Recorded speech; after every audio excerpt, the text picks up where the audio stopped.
नमस्कार प्यारे विद्यार्थियों। मैं डॉक्टर के सिंह।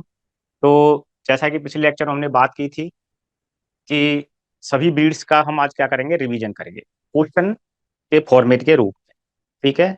तो जो मेन मेन क्वेश्चन यहाँ से बन सकते हैं उनके बारे में हम बात करेंगे। सबसे पहले हम बात करते हैं कि जो गाय की नस्लें हैं उनके बारे में। तो सबसे पहले तो हमें ये पता होना चाहिए कि जो गाय की नस्लें हैं वो कितने भागों में बटी हुई होती हैं। तो गायों को इनकी उपयोगिता के आधार पर मुख्य रूप से तीन भागों में बांटा गया है। ठीक है। तो कौन कौन सी हैं? सबसे पहले मिल्च एनिमल यानी दुधारू गाय, और दूसरी कौन सी हैं?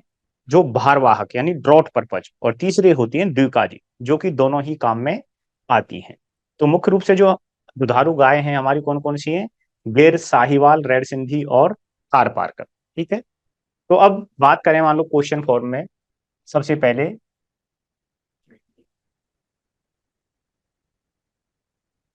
जैसे कि काठियावाड़ी पहला आता है।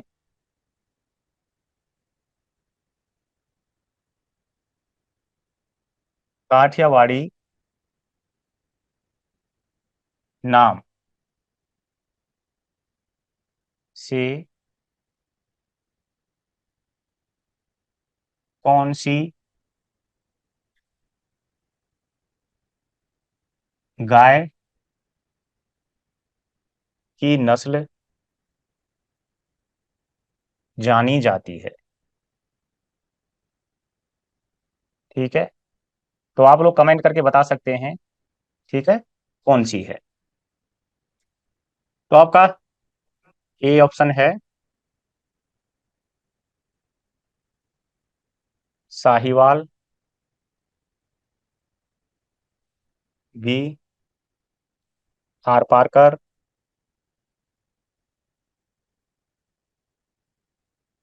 सी गिर, और डी है आपका रेड सिंधी।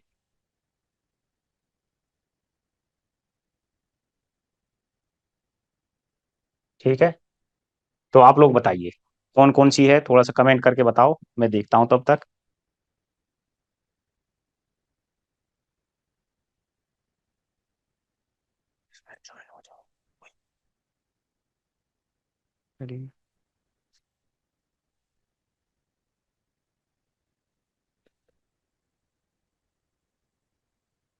बताओ, ये बताइए। चेतन, गिर गाय, और कोई बताओ क्या हो सकता है? Recording in progress. Progress. Progress. यहाँ पे देखते रही हूँ, बाकी तो ऑप्शन आएंगे। अब यहाँ से आगे क्या है यहाँ पे? यहाँ में देखते रही हूँ जो कोई लिखा है वो। अब आगे लिखा है। ठीक, दीप्ति गिर। तो और कोई? आवाज पूछ रही कैसे ये? मेरी आ रही है? वो थोड़ी आवाज वो कहाँ पर? तो ठीक है, इसका आंसर है गिर गाय। ठीक है। क्योंकि जो गिर है इसका जो ओरिजिन ऑफ प्लेस है वो कौन सा है? गिर फॉरेस्ट, और गिर फॉरेस्ट या काठियावाड़ी जो क्षेत्र है वहां इसका क्या है, ओरिजिन। इसलिए इसको किस नाम से जाना जाता है? काठियावाड़ी के नाम से इसे जाना जाता है। ठीक है। तो अब बात करें दूसरी कि जो उपनाम है इसके, इसी तरह से मान लो ऑप्शन आपके यही रहे, अब यहीं से आपसे पूछ ले, ठीक है, कि लोला ब्रीड के नाम से कौन सी नस्ल जानी जाती है? ठीक है। या यहीं पर इसका दूसरा उपनाम हो जाता है मोंटगोमरी। ठीक है। ऑप्शन यही रहने वाले मान लो, लोला ब्रीड या मोंटगोमरी।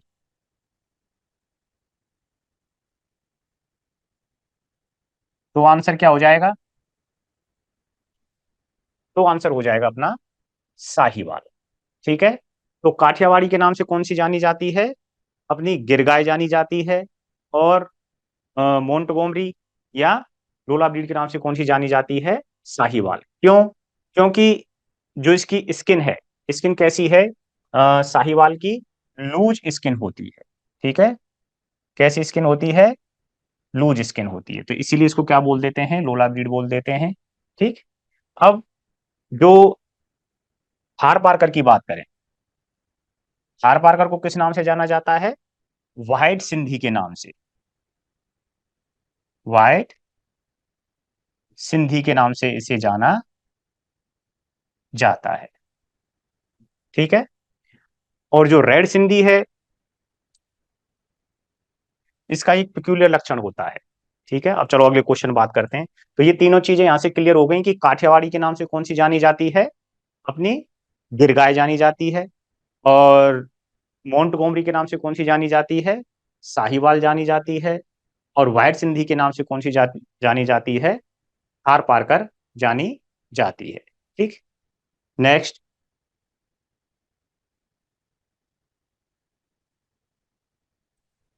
अब है दूसरा क्वेश्चन लेते हैं हम। स्वाभिमानी चाल।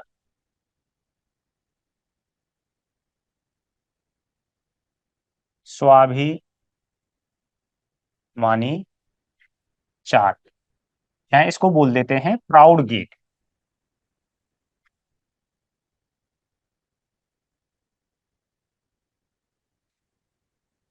यानी सिर को उठा करके ये चलती है। तो स्वाभिमानी चाल किस नस्ल का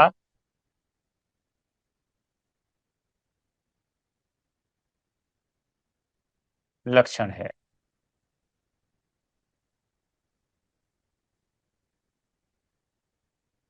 ठीक है।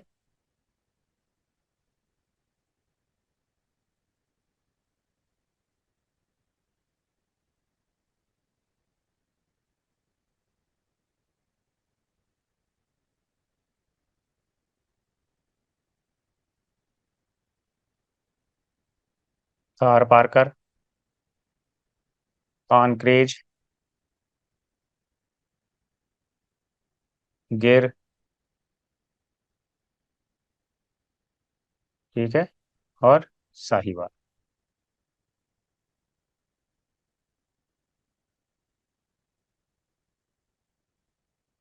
ए, बी, सी और डी, बताओ कौन सी जानी जाएगी स्वाभिमानी चाल के नाम से?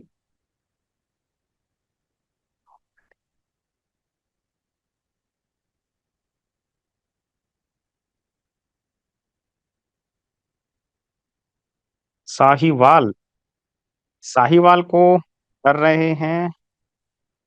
और गिर साहिवाल।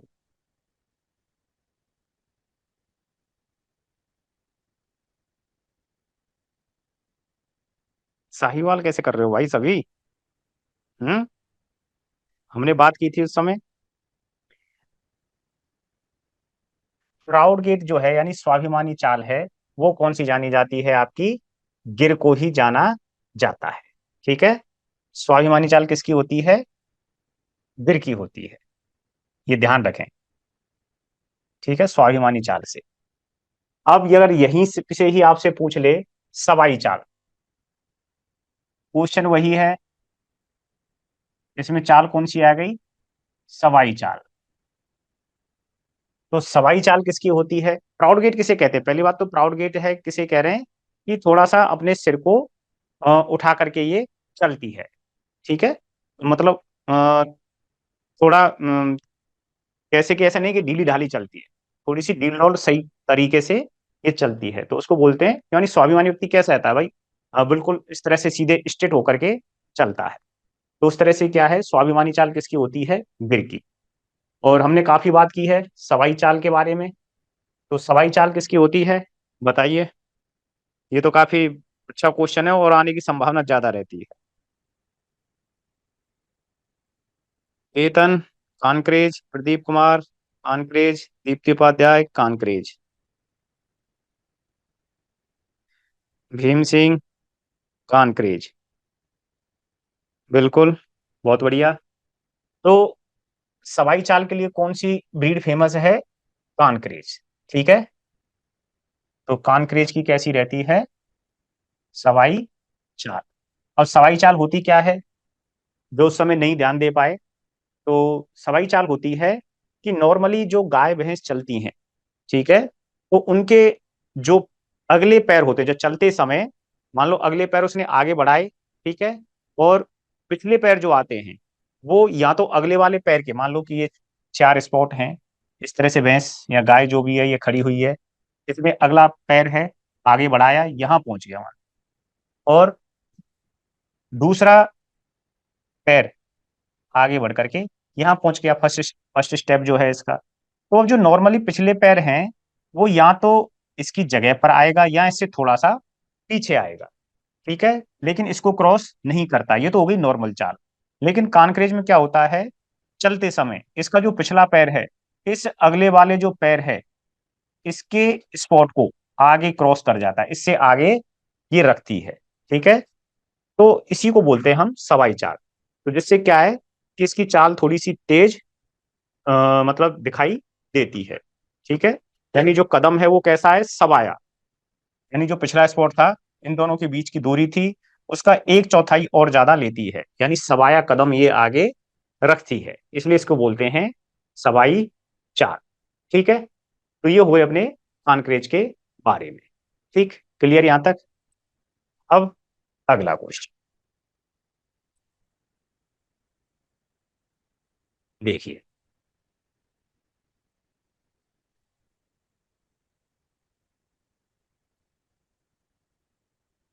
चाल के बारे में हो गया और इसके बारे में हो गया, हाँ। वो पढ़ते हैं हम एक।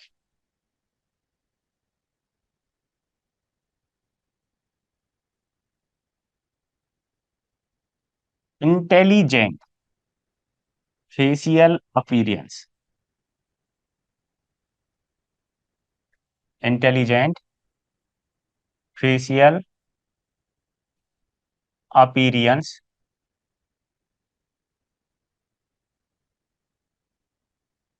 किस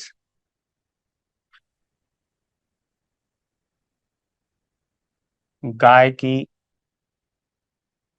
नस्ल का लक्षण है?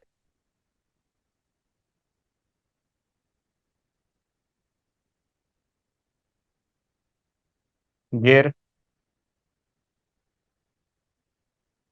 मुर्रा,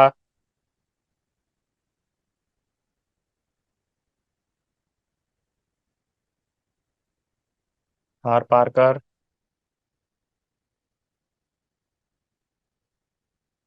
और डी रेड सिंधी।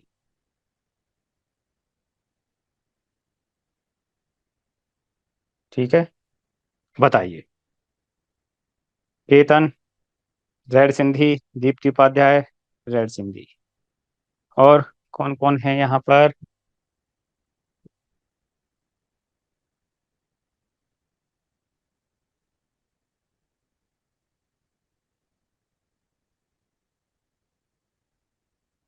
बताइए भाई। गुरदीप कुमार, रेड सिंधी।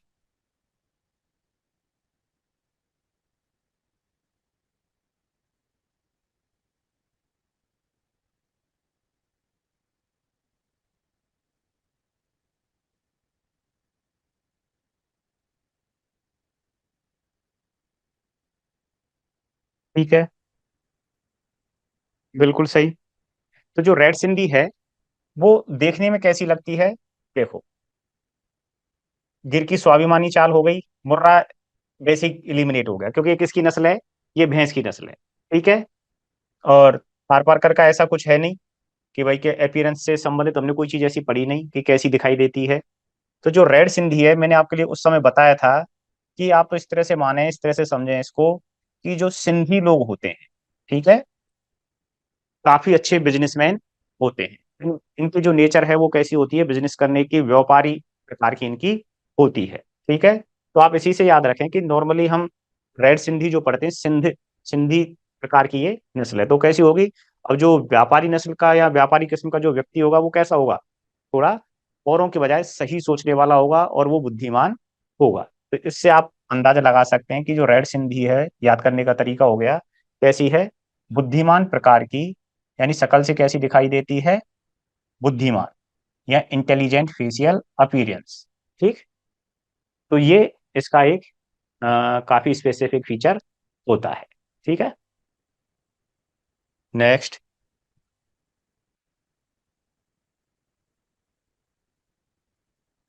अब है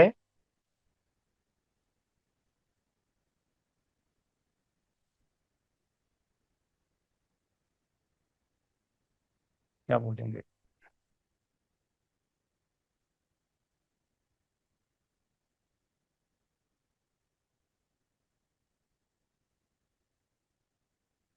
सबसे अधिक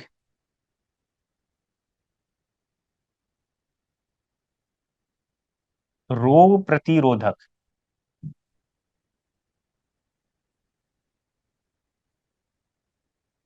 क्षमता किस दुधारू गाय की होती है?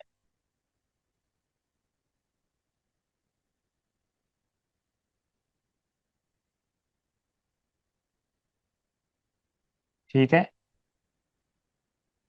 ऑप्शन वही है। दुधारू गायों में अपने मेनली हम चार पढ़ते हैं: गिर, साहिवाल, रेड सिंधी और थारपारकर। तो बताइए आप लोग किसकी होती है? अरे वाह, आपकी बार तो सब पहले से ही लग गए। थारपारकर। ठीक है, बिल्कुल, बहुत बढ़िया। तो कौन सी नस्ल है? थारपारकर जो नस्ल है, इसमें सबसे अधिक रोग प्रतिरोधक क्षमता पाई जाती है। इसके साथ साथ यहां पर इसके अंदर एक विशेष गुण और होता है थारपारकर में। कौन सा? कि त्वचा का रंग बदलने की क्षमता। त्वचा का रंग बदलने की क्षमता भी इसमें पाई जाती है। ठीक है, तो ये बात हो गई अपनी थार पार करके बारे में। ठीक, तो मेन मेन जो पॉइंट है अपने यहाँ पर इससे कवर होते हैं। ठीक है, बाकी रंग वगैरह से ऐसा कोई इनका इंपॉर्टेंट फीचर नहीं है। अब बात करें थोड़ी सी और दूसरे क्वेश्चन की, कि चलो लिख ही लेते हैं, उससे ज्यादा ठीक रहेगा।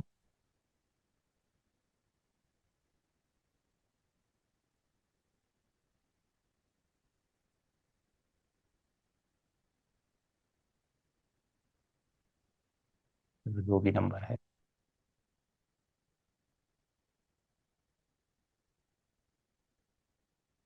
साहीवाल नस्ल का लक्षण नहीं है। ठीक है, नंबर एक, लूज स्किन।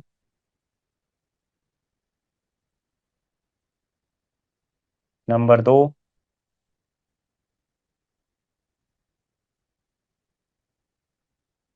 नेवल फ्लैप विकसित।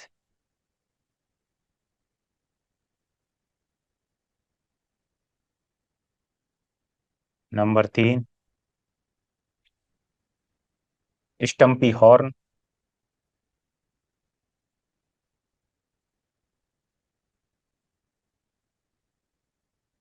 और नंबर डी,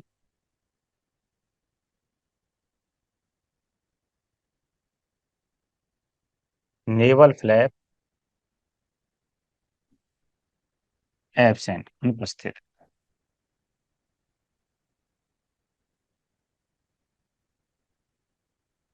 ठीक है, तो ये चार लक्षण हैं। साहीवाल का इनमें से कौन सा लक्षण है जो साहीवाल में नहीं पाया जाता है? लूज स्किन, ठीक है, ढीली ढाली त्वचा का पाया जाना क्या पाई जाती है। दूसरा है नेवल फ्लैप विकसित। स्टम्पी हॉर्न, स्टम्पी हॉर्न का मतलब है कि छोटे सींग, ठीक है, तो उनको बोलते हैं स्टम्पी हॉर्न। और लास्ट है नेवल फ्लैप अनुपस्थित होने। ठीक है, तो कौन सा है? डी, यानी नेवल फ्लैप एब्सेंट। ठीक है, क्योंकि दोनों चीजें आ गई तो आपको ये अंदाजा लगाना है कि कहीं ना कहीं इन दोनों में से ही एक आंसर जाएगा। ठीक है, क्योंकि या तो एब्सेंट होगा या फिर विकसित होगा। ठीक है, दोनों चीजें तो हो नहीं सकती। तो ये क्वेश्चन करने तरीका हो गया भाई। बाकी चाहे हमें कुछ भी नहीं पता है, ठीक है, लेकिन जब दो ऑप्शन एक साथ अपोजिट में आ गए, दो ऑप्शन, ठीक है, एब्सेंट है और विकसित है, तो इनमें से कोई ना कोई एक ऑप्शन जाने वाला है। ठीक है, तो नेवल फ्लैप जो सबसे ज्यादा विकसित होता है वो कौन सी गाय में होता है? वो साहीवाल में, क्योंकि इसकी स्किन कैसी होती है? लूज होती है, तो इसलिए इसका जो नेवल फ्लैप है कैसा होता है? विकसित होता है। और नेवल फ्लैप एब्सेंट, तो ये साहीवाल का लक्षण नहीं है। तो अब बात आती है कि हमने पढ़ा था कि नेवल फ्लैप इसमें एब्सेंट होता है, तो इसी को हम क्वेश्चन बना देते हैं। नेवल फ्लैप अनुपस्थित किस नस्ल में होता है? किस नस्ल में होता है? अब मैं ऑप्शन नहीं दे रहा, आप लोग बताइए। ठीक है, बताओ क्या आंसर जाएगा।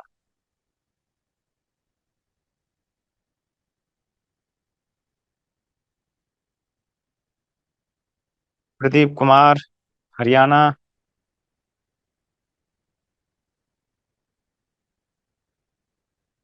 लूटिस्ट फार्मास्यूटिकल्स, एचएफ। केतन सिंह, केतन, हरियाणा। और बताइए।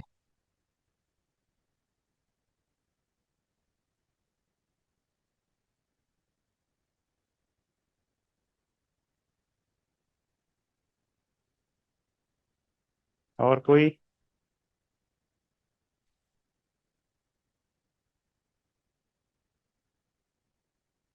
तो नेवल फ्लैप,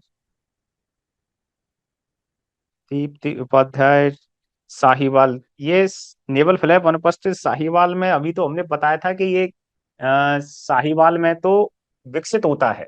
ठीक है, साहिवाल का लक्षण नहीं है नेवल फ्लैप अनुपस्थित होना। ठीक है, तो इसलिए साहिवाल तो है ही नहीं, क्योंकि जो साहिवाल है उसकी स्किन कैसी होती है?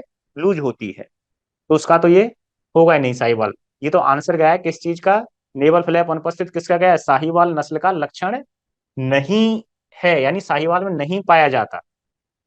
ठीक है, नेवल फ्लैप अनुपस्थित नहीं होता है साहिवाल में। क्या होता है? उसमें तो विकसित होता है। अब मैंने इसी जो ऑप्शन को क्या बना दिया है? क्वेश्चन बना दिया कि नेवल फ्लैप अनुपस्थित किस नस्ल में होता है। ठीक है, तो इसका आंसर है हरियाणा नस्ल। वेरी गुड, जिन्होंने हरियाणा नस्ल दिया है, अच्छी, बहुत अच्छी बात है। ठीक है, तो हरियाणा, क्योंकि हमने वहां बात की थी जब हरियाणा नस्ल के बारे में बात कर रहे थे कि या तो इस तरह से हम बोल सकते हैं कि नेवल फ्लैप अनुपस्थित होता है, या ये कह सकते हैं कि सबसे कम विकसित जो नेवल फ्लैप होता है वो किसमें होता है? हरियाणा नस्ल में पाया जाता है। ठीक है, तो इस तरह से ये हो गया आपका। अब अगले क्वेश्चन की बात करते हैं हम। देखिए, गिर, साहिवाल, रेड सिंधी, थार पारकर।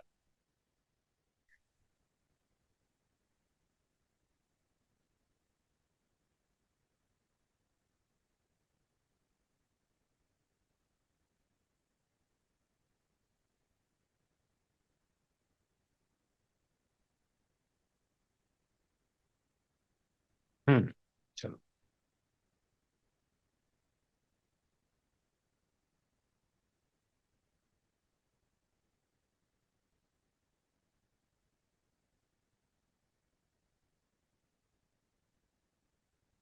राजस्थान की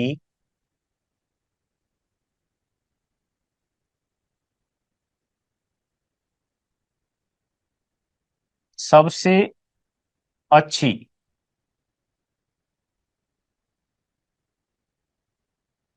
दुधारू गाय है। नंबर एक, हॉलिस्टियन फ्रीजियन। नंबर दो, सॉरी, बी ऑप्शन, थार पारकर। नंबर तीन, राठी।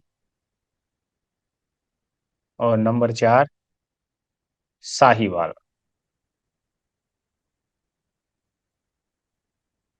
बताइए, राजस्थान की सबसे अच्छी जो दुधारू गाय है वो कौन सी है? ठीक है, तो बताइए।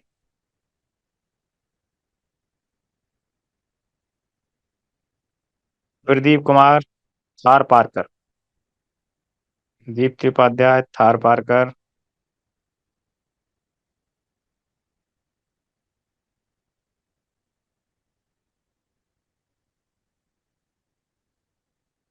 और लोग बताइए। थार पारकर पे कैसे जा रहे हो आप? हम्म, क्यों भाई?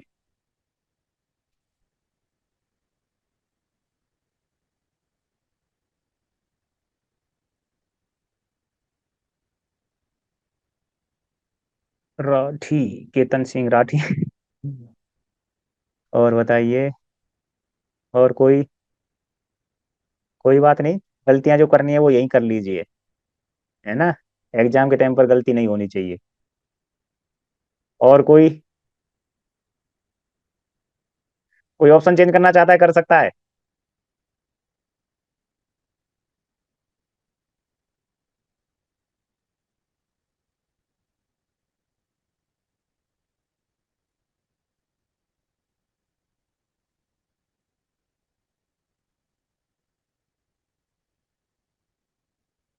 ठीक है सर। देखो, सबसे पहला ऑप्शन HF, दुधारू गाय तो है ही है। ठीक है, सबसे अच्छी मतलब डेयरी नस्ल की गाय है। लेकिन कैसी है ये? विश्व की। ठीक है, दुधारू गाय है लेकिन किसकी है? पूरे विश्व की। ठीक है, ये राजस्थान की नहीं है, तो इसलिए ये तो वैसे एलिमिनेट हो गया। दूसरा, थार पारकर। थार पारकर दुधारू गाय है, लेकिन ये इतनी नहीं है कि भाई कि सबसे अच्छी में श्रेष्ठ की जाए। राठी है। राठी तो उल्टा, जैसे हमने बात की थी कि गिर, साहीवाल, ठीक है, और थार पारकर, इनके क्रॉस से बनी हुई गाय है एक तरह से ये। ठीक है, इनको आपस में क्रॉस करने से जो गाय बनी है वो कौन सी बनी है? अ, राठी बनी हुई है। और वैसे भी जब हम क्लासिफिकेशन पढ़ते हैं तो किस में जाती है ये राठी गाय? द्विकाजी नस्लों में जाती है। ठीक है, तो राठी गाय किस में पहुंच जाती है? द्विकाजी नस्लों में पहुंच जाती है, इसलिए दुधारू की तो यह है नहीं। ठीक। अब आती है साहीवाल, तो साहीवाल ही सबसे अच्छी दुधारू नस्ल की गाय होती है, यानी सर्वोत्तम डेयरी प्रकार की। डेयरी यानी दूध देने वाली नस्ल होती है। ठीक है, तो सबसे दुधारू या डेयरी नस्ल है, या डेयरी ब्रीड है। ठीक है, ये बात हो गई। अब यदि यहीं पर यही क्वेश्चन चेंज हो जाए राजस्थान की जगह, ठीक है, विश्व की, तो विश्व की में मान लो ये ऑप्शन रहते हैं तो क्लियर कट हमें पता चल रहा है कि भाई HF, बाकी तो सब कैसी हैं? भारत की हैं। ठीक है, और HF जो कहाँ के आगे एकमात्र विदेशी ब्रीड है, तो इसमें सीधा सीधा आंसर कहाँ चला जाएगा? HF का चला जाएगा। ठीक। अब बात करते हैं इसमें अगला क्वेश्चन।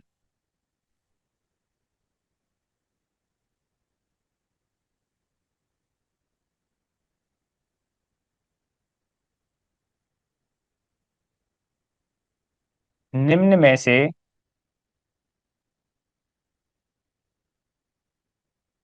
किस नस्ल का संवर्धन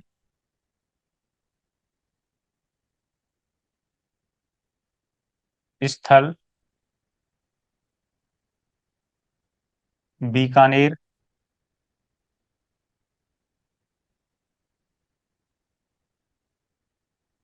में स्थित है?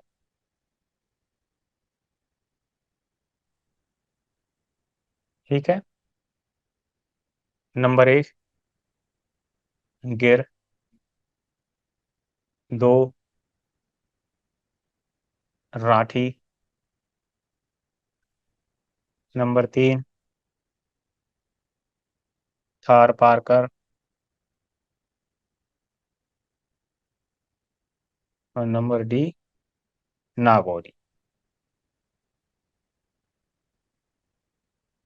तो बताइए किस नस्ल का संवर्धन, संवर्धन का मतलब हो गया कि उसको विकसित करना, ठीक है, संवर्धन करना उसकी संख्या को बढ़ाने के लिए। भीम सिंह कारवारी उस सब, स- साहीवाल तो भारत की है। भारत की हो जाएगी। ठीक है। राजस्थान और भारत, क्यों, राजस्थान में तो है ही है ऑलरेडी।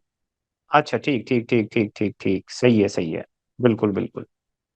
चलो इसके बारे में बात करेंगे पीछे। ठीक। अब इस क्वेश्चन पे आ जाते हैं पहले, है ना। तो राठी, बी, राठी, दीप्ति राठी। ठीक है। तो किस नस्ल का संवर्धन स्थल जो कि बीकानेर में स्थित है, तो किस नस्ल का है, राठी का। क्योंकि जो राठी नस्ल है वो कौन कौन सी नस्लों से बनाई गई है, जैसा कि मैं अभी बता रहा था पहले, जो भी दुधारू नस्ल जैसे हैं गिर, साहीवाल, थारपारकर, रेड सिंधी। तो इसीलिए जो राठी नस्ल है उसके जो कलर कॉम्बिनेशन है, ठीक है, आप देखेंगे कि राठी ब्राउन के ऊपर व्हाइट स्पॉट हो सकते हैं, ठीक है, या रेड कलर के ऊपर व्हाइट स्पॉट हो सकते हैं, या फिर व्हाइट कलर है उसके ऊपर बड़े बड़े या छोटे छोटे कैसे हैं ब्राउन स्पॉट हैं, उसमें भी हो सकती है। और कंप्लीट हल्की सी रेडिश या ब्राउनिश कलर की भी हो सकती है। तो जितनी भी ये गैर साहिवाल, रेड सिंधी के कलर कॉम्बिनेशन होते हैं उन सब, वो सभी कलर कॉम्बिनेशन किसमें पाए जाते हैं, राठी में पाए जाते हैं। ठीक, ठीक है। तो ये चीज है कि जो राठी का जो संवर्धन स्थल है वो कहाँ पर है, बीकानेर में स्थित है। ठीक। अब यहीं पर एक और बनता है कि राजस्थान की कामधेनु, ठीक है, किसे कहते हैं। तो ये हो गया आपका, ठीक है। तो राजस्थान की कामधेनु किसे कहते हैं, कौन सी नस्ल है, तो वो है आपकी, इसमें भी ऑप्शन क्या जाएगा आपका, राठी। तो राठी को ही राजस्थान की कामधेनु के नाम से जाना जाता है। ठीक है।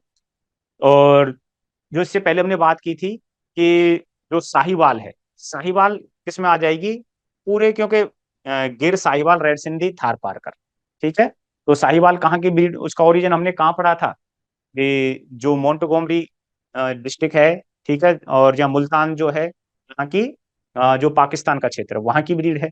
और राजस्थान में कहाँ कहाँ पाई जाती है ये, इस तरह से श्री गंगानगर, हनुमानगढ़ और जो आसपास का क्षेत्र है वहां पर ये पाई जाती है। तो वो तो भारत की हो गई कंप्लीट, यानी जो देसी नस्लें हैं, या इस तरह से बोल सकते हैं कि जो भी भारत की नस्लें हैं या देसी नस्लें हैं उनमें सबसे ज्यादा जो दूध देने वाली नस्ल है वो कौन सी थी, साहिवाल।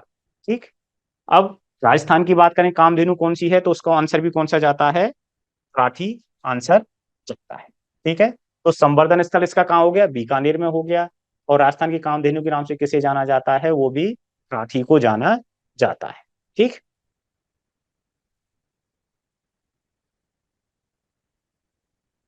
कॉन्क्रेज के बारे में हमने बात करी ली, ठीक है, कि इसकी कैसी होती है, सवाई चाल होती है। ठीक है। और दूसरा, इसका जो बॉडी कलर है कानक्रेज का कैसा होता है, सिल्वर ग्रे या आयरन ग्रे, ग्रे कलर का इसका बॉडी कलर होता है। लेकिन और सबसे ज्यादा हैवी सींग भी किसमें पाए जाते हैं, कानक्रेज में पाए जाते हैं। ठीक है। जो क्वेश्चन बनते हैं मोस्टली इसका कानक्रेज का किससे बनता है, इसकी सवाई चाल से बनता है। ठीक है। अब जो नागौरी है, नागौरी का जो एक क्वेश्चन जो बनता है, ठीक है, कौन सी ब्रीड के अंदर आता है ये नागौरी नस्ल, नागौरी नस्ल आती है भारवाहक नस्लों के अंतर्गत। ठीक है। भारवाहक नस्लों के अंतर्गत इसे शामिल किया जाता है। और वैसे तो ये और भी ब्रीड हैं भारवाहक की, जैसे अमृत महल है, ठीक है, हेलीकर है, बैचूर है, बर्गर है, कृष्णा वैली, कांग्याम, केन कथा। ठीक है। तो वो बहुत सारी ब्रीड है, लेकिन हम बात कर रहे हैं केवल किसकी, राजस्थान की। तो राजस्थान की जो भारवाहक ब्रीड है वो सबसे अच्छी कौन सी है, नागौरी। ठीक है। नागौरी नस्ल जो राजस्थान की है सबसे अच्छी भारवाहक नस्ल होती है। ठीक है। तो ये पॉइंट हो गया। तो केवल एक यहीं से बनता है कि नागौरी जो नस्ल है उसके जो बैल हैं, राजस्थान के, तो वो सबसे अच्छी भारवाहक नस्ल मानी जाती है। नेक्स्ट बात करें हम, अब देखो विदेशी नस्लों की बात करें।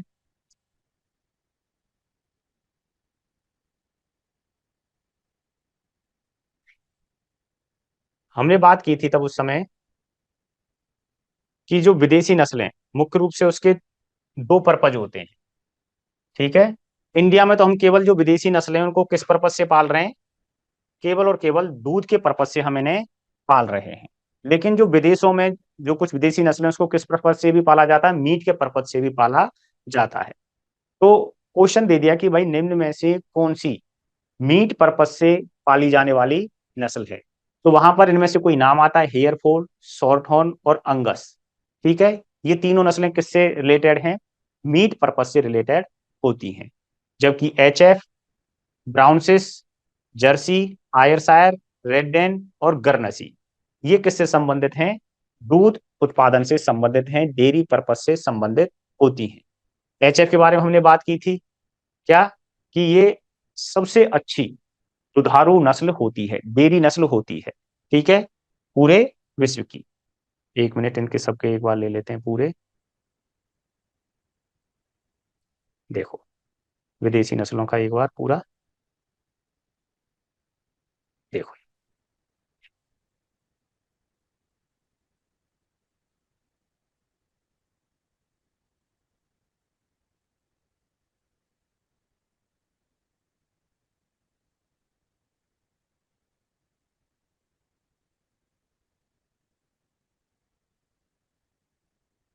सबसे ज्यादा दूध देने वाली नस्ल कौन सी है, विश्व की सबसे ज्यादा दूध देने वाली नस्ल होलिस्टन फ्रीजियन। अब हमने बात की थी शुरुआत में कि जो आ, दूध का उत्पादन है, ठीक है, दूध का उत्पादन है और दूध में जो वसा का प्रतिशत है, दोनों का जो संबंध होता है ना वो बिल्कुल उल्टा होता है।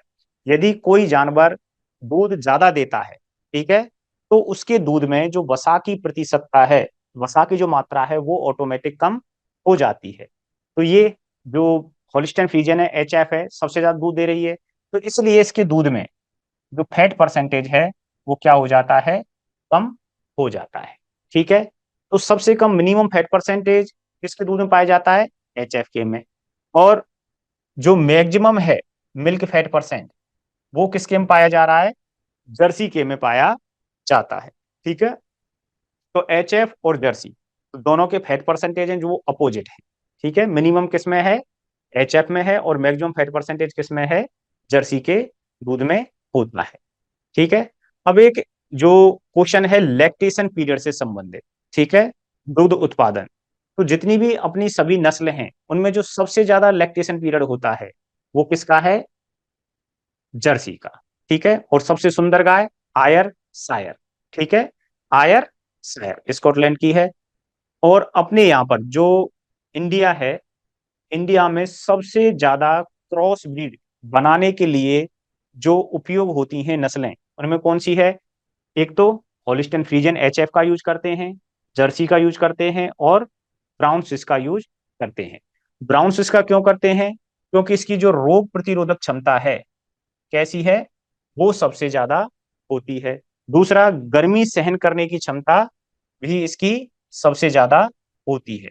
जबकि जो एच एफ है, दुधारू तो यह है लेकिन इसकी गर्मी सहन करने की क्षमता नहीं होती है। ठीक है, जो एच एफ और ब्राउनसिस दोनों में अंतर क्या है कि भाई क्रॉस ब्रीड में सबसे ज्यादा जो सक्सेस है वो ब्राउनसिस क्यों हो जाती है, क्योंकि इसकी जो रोग प्रतिरोधक क्षमता एक तो ज्यादा है, और दूसरा क्योंकि अपने जो राजस्थान की तरफ हम बात करें तो यहाँ पर, या जो भारत की बात करें, थोड़ा सा जो टेम्परेचर है उसका रोल रहता है। तो यहाँ इसके जो संकर संतानें हैं उनमें हीट को सहन करने की क्षमता होना आवश्यक है। ठीक है, तो इसलिए ये ब्राउनसिस यहाँ पर सक्सेस रहती है। ठीक है, और जो ब्राउनसिस है, अगर आपसे पूछा जाए कि सबसे ज्यादा मीठा दूध, ठीक है, सबसे ज्यादा मीठा दूध किस विदेशी नस्ल का होता है, या ये पूछ ले कि किस नस्ल का होता है, तो उसमें आपका आंसर जाएगा ब्राउन स्विस। क्यों? क्योंकि इसके दूध में जो लैक्टोज है, ठीक है, लैक्टोज क्या है? शुगर है, दुग्ध शर्करा है, तो उसकी वजह से सबसे ज्यादा मीठा होता है। ठीक है, ये बात तो हो गई अपनी विदेशी नस्लों के इंपॉर्टेंट पॉइंट की। अब देखो, इससे हमने क्या है कि मेन मेन अपने जो क्वेश्चन हैं वो कवर लिए। एक बार इनको और कवर कर लेते हैं। क्रॉस ब्रीड हैं, इनको हमने पहले बात नहीं की है। देखो, क्रॉस ब्रीड क्या है कि जिनको क्रॉस ब्रीड की उपयोगिता क्यों पड़ी, इनकी आवश्यकता क्यों पड़ी? क्योंकि जो विदेशी ब्रीड हैं जो इसमें दुग्ध उत्पादन में अच्छी हैं, ठीक है, तो उनके दूध के गुण को अपनी देसी नस्लें वो क्या है, वैसे तो यहाँ सूटेबल हैं, खूब अच्छी तरह से रह सकती हैं, रोग प्रतिरोधक क्षमता उनकी अच्छी है, जीवित रहती हैं यहाँ के एनवायरनमेंट में, लेकिन वो दूध ज्यादा नहीं देती हैं जो देसी नस्लें हैं। तो विदेशी नस्लों के दूध वाले गुण को, उनके दूध वाले जीन को बढ़ाने के लिए कहां पर, उनकी संतानों में, जिससे कि उनकी जो विदेशी नस्ल और देसी नस्ल से जो संतान पैदा हो, उनकी उन बच्चों में दूध उत्पादन करने की क्षमता अधिक हो, यानी देसी नस्लों को अपग्रेड करने के लिए क्रॉस ब्रीड की आवश्यकता पड़ी। ठीक है, तो किस किस तरह से कौन कौन सी नस्लें बनाई गई? देखो, सबसे पहले है करन स्विस और करन फ्राई।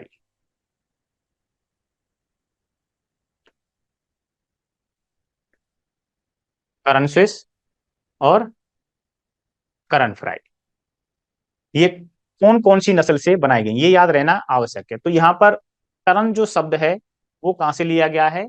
करनाल से लिया गया, क्योंकि ये जो दोनों नस्लें हैं कहां पर बनाई गई हैं?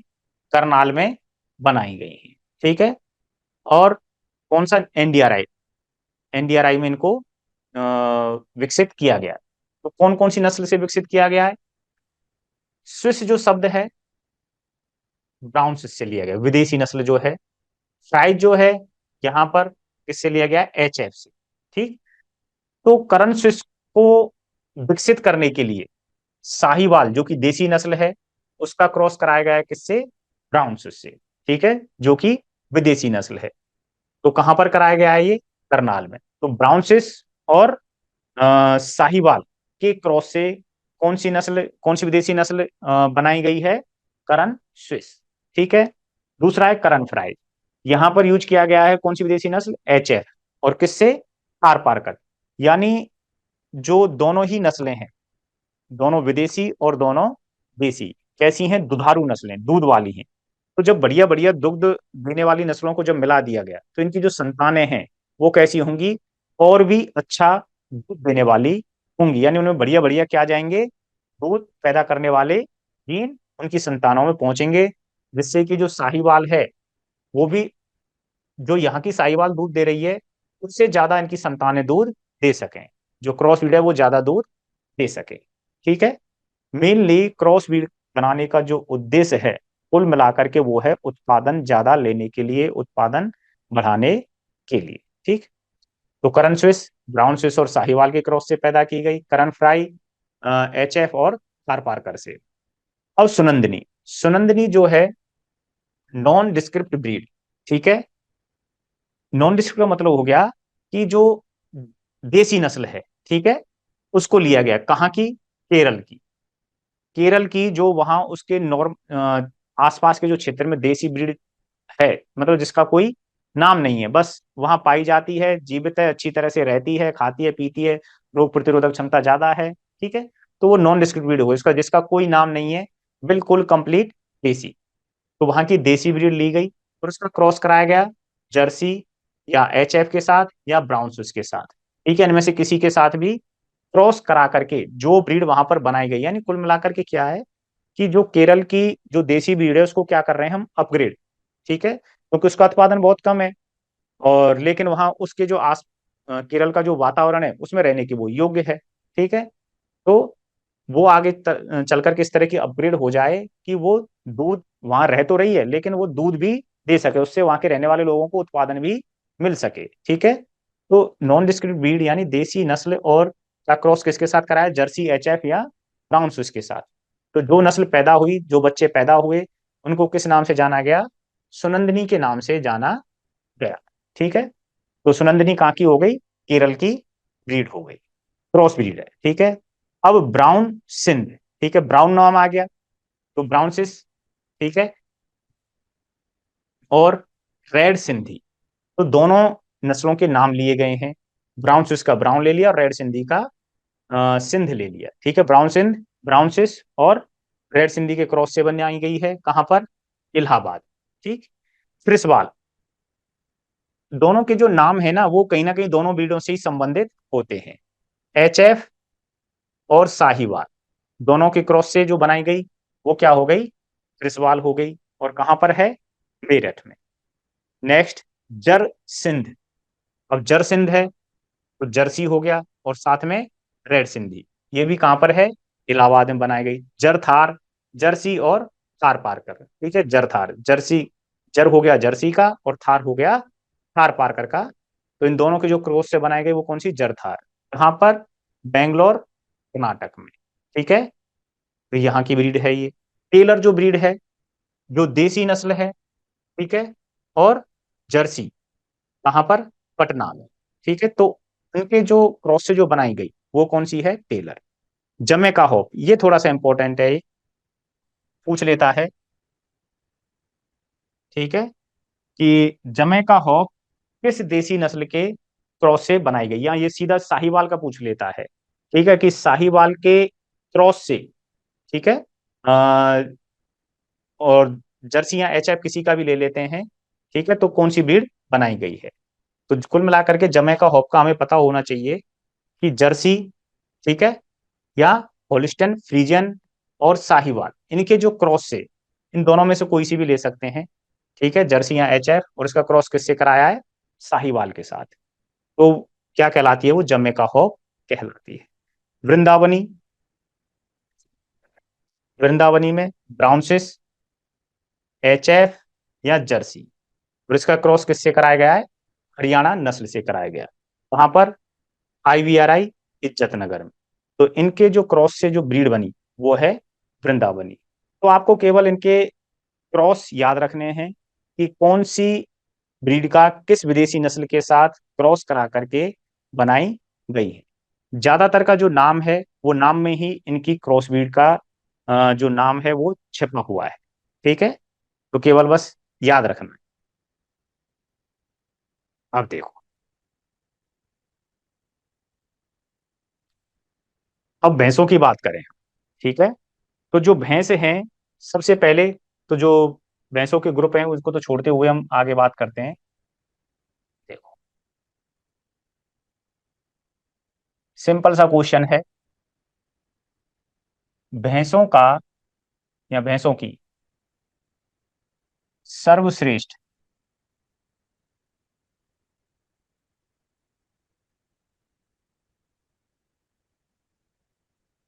नस्ल है,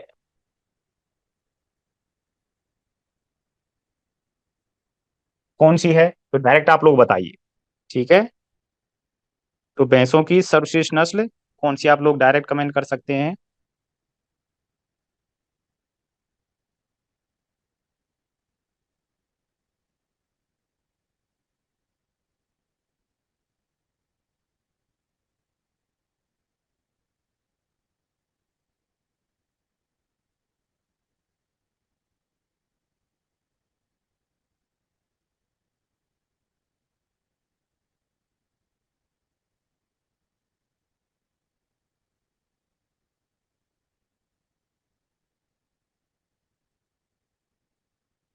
ठीक है, मुर्रा नस्ल।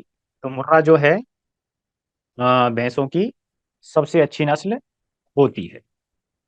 ठीक है, अब यहीं पर आगे हम बात करते हैं,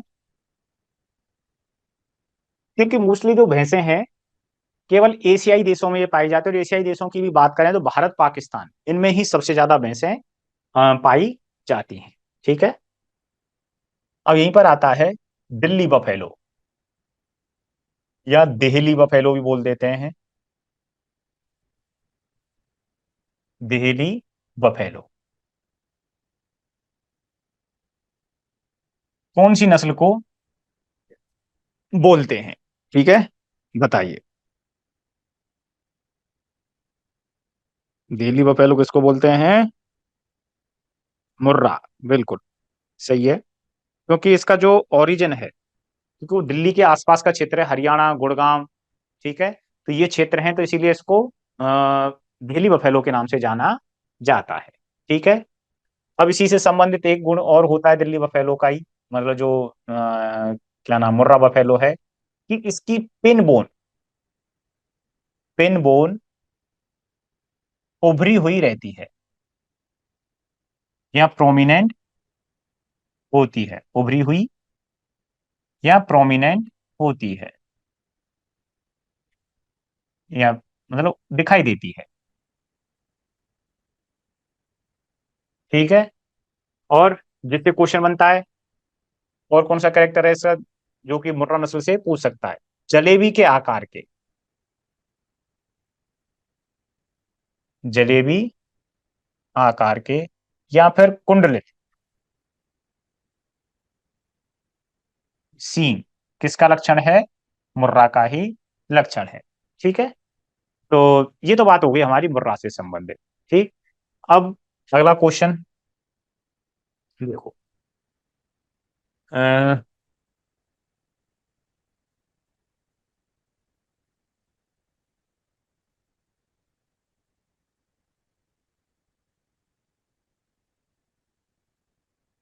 पंच कल्याणी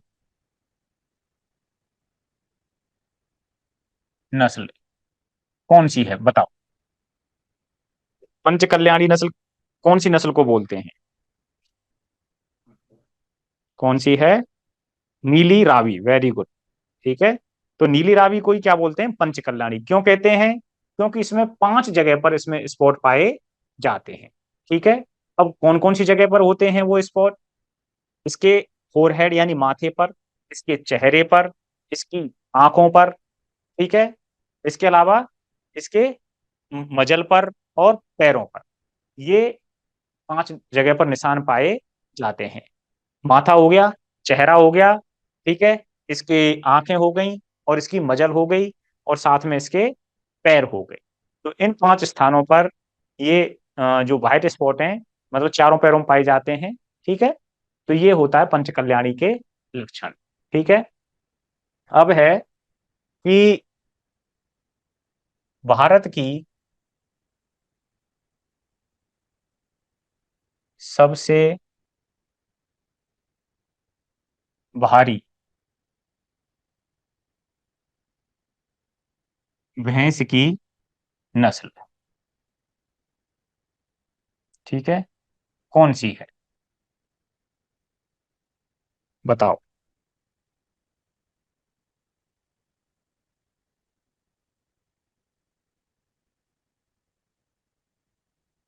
जाफराबादी, प्रदीप कुमार जाफराबादी।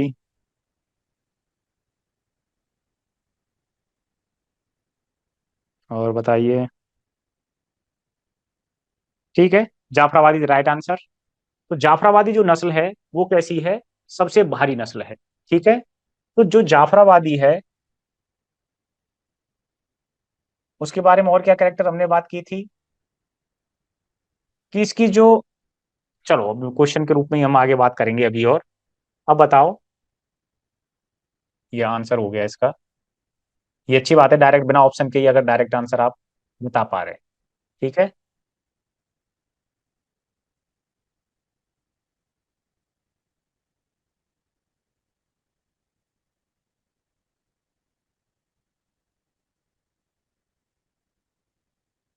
कॉपर के जैसा बॉडी कलर या शरीर का रंग, ठीक है, कौन सी नस्ल का होता है? बताओ। कॉपर कलर किस नस्ल का होता है? केतन भदावरी, प्रदीप कुमार सूरती, दीप्ति भदावरी। और बताइए।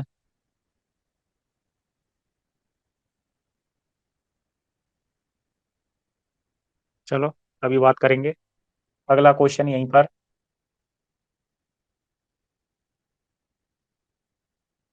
सबसे ज्यादा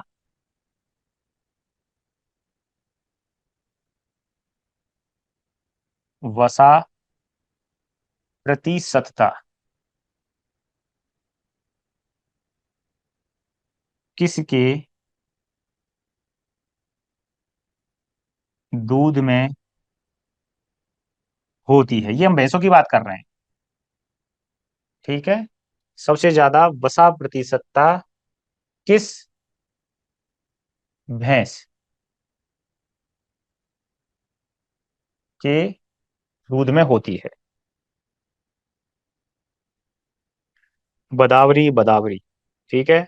और यदि बदावरी आंसर ऑप्शन में नहीं है, यदि बदावरी ऑप्शन में नहीं है, तो कौन सा जाएगा? बताओ। जाफराबादी। ठीक है। तो थोड़ा बात करते हैं, देखो इनके बारे में। और एक और बता दो, चलो लास्ट यहीं पर कर लेते हैं। स्लीपी आई। स्लीपी आई यानी निद्रा युक्त आंखें। निद्रा युक्त आंखें किस नस्ल का लक्षण है? किस भैंस की नस्ल का लक्षण है? ठीक है। गुरदीप कुमार और केतन सिंह जाफराबादी। ठीक है, वेरी गुड। ठीक है, तो अब इनके बारे में थोड़ा सा डिस्कस करते हैं। तो पंच कल्याणी जो नस्ल थी, वो कौन सी थी? नीली रावी। ठीक है, पंच कल्याणी या पंचभद्रा के नाम से भी इसे जाना जाता है। ठीक है। और फिर है भारत की सबसे भारी नस्ल। तो सबसे भारी नस्ल जो कौन सी होती है? जाफराबादी। तो जाफराबादी के सींग काफी ज्यादा हैवी होते हैं। और ये दिखने में ही कैसी होती है? पहलवान टाइप लुक लाइक, मतलब काफी ज्यादा मस्कुलर बॉडी इसकी दिखाई देती है। ठीक है। तो जाफराबादी की ही स्लीपी आई होती हैं, मतलब हमेशा ऐसा रहता है जैसे मिची मिची सी इसकी आंखें हैं, बंद बंद सी इसकी आंखें दिखाई देती हैं। ठीक है। अगला है कॉपर के जैसा बॉडी रंग। तो ये किसका होता है? बदावरी का होता है। कौन सी नस्ल का होता है ये?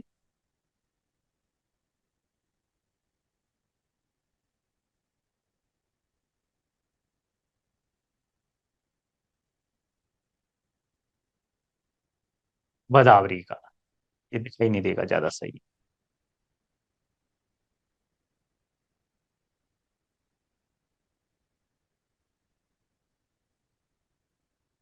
बदावरी। ठीक है। तो बदावरी का कैसा होता है? कॉपर जैसा कलर होता है। ठीक है। दूसरा है सबसे ज्यादा वसा प्रतिशतता किसके दूध में पाई जाती है? तो ये किसके में पाई जाती है? ये भी बदावरी के में ही पाई जाती है। ठीक है। और वसा का जो प्रतिशतता है वो लगभग 13%। ठीक है। इसके दूध में वसा पाई जाती है। यदि 14 भी ऑप्शन में आ जाए तो वो भी ठीक है। ठीक है, लेकिन 13 इज मोर करेक्ट। ठीक है। अब यदि ये ऑप्शन में नहीं दे रखा है, ठीक है, तो किसका जाएगा आंसर? फिर जाएगा आपका जाफराबादी। ठीक।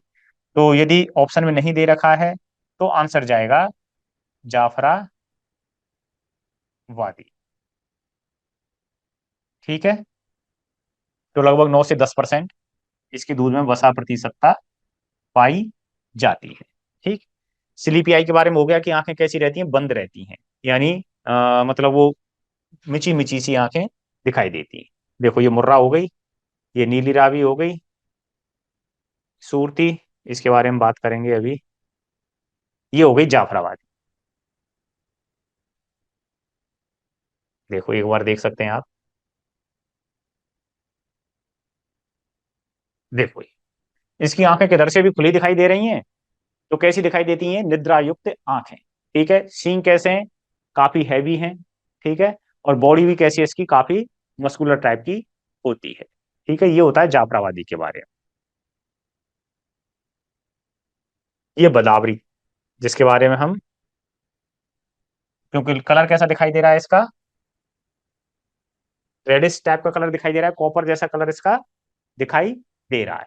ठीक है, तो ये इसका एक पिक्यूलियर कैरेक्टर है गोदावरी का, कि इसकी कॉपर जैसा कलर इसका होता है। और साथ में जो है, सबसे ज्यादा दूध प्रतिशतता इसके दूध में पाई जाती है, वसा की परसेंटेज सबसे ज्यादा इसके दूध में होती है। ठीक। अब बात करते हैं अगला,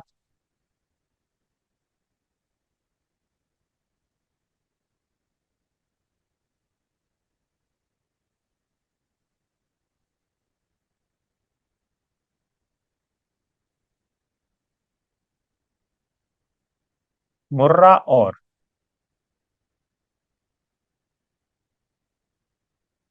सूरती के क्रॉस से बनी भैंस की नस्ल। ठीक है, कौन सी होती है? मुर्रा और सूरती के क्रॉस से बनी हुई नस्ल। प्रदीप कुमार, महसाना, और कोई?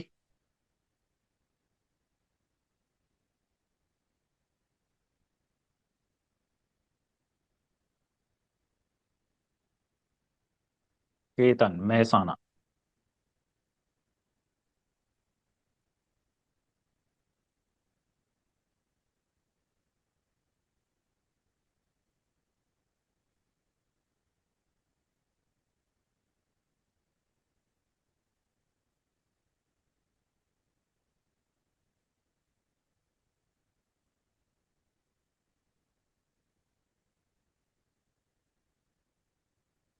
ठीक है, तो मुर्रा और सूरती के क्रॉस से कौन सी नस्ल बनती है? महसाना। ठीक है, अब बात करते हैं दुग्ध काल की,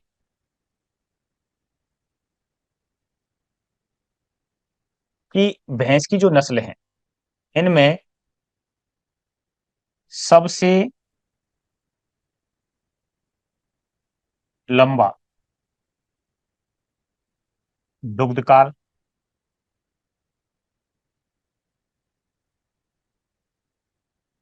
किस नस्ल का होता है?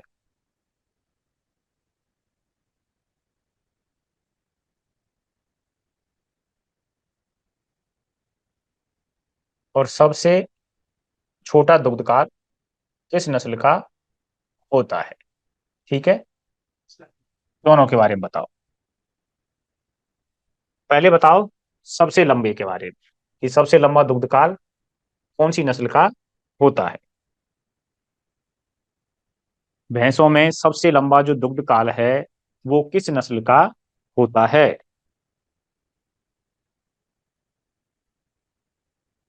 केतन, महसाना, नीली रावी,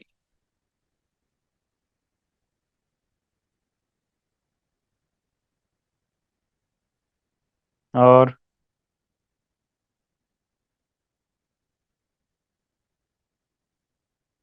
तो जो महसाना है, सबसे लंबा दुग्ध काल होता है महसाना का।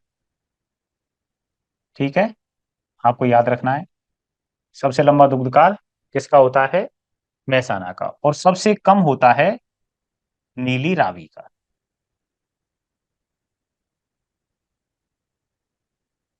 ठीक है, तो दुग्ध काल जो है सबसे अधिक किसका है? महसाना का है, और जो सबसे कम है वो किसका है? नीली रावी का। ठीक है, ये हो गया। अब अगला,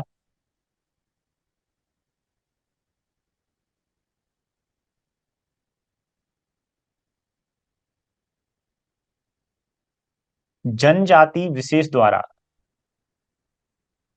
जनजाति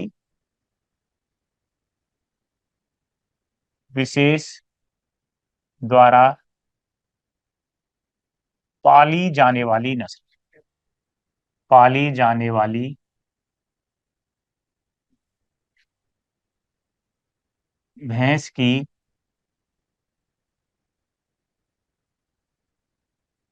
नस्ल है। ठीक है, तो कौन सी है? ऑप्शन की बात करें आपके, नाग,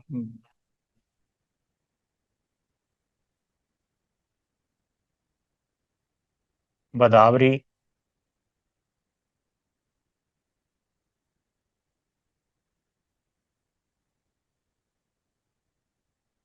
जाफराबादी,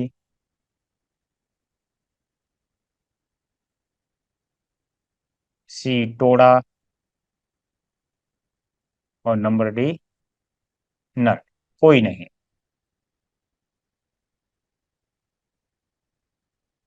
जाति विशेष द्वारा पाली जाने वाली भैंस की कौन सी नस्ल है? बताइए।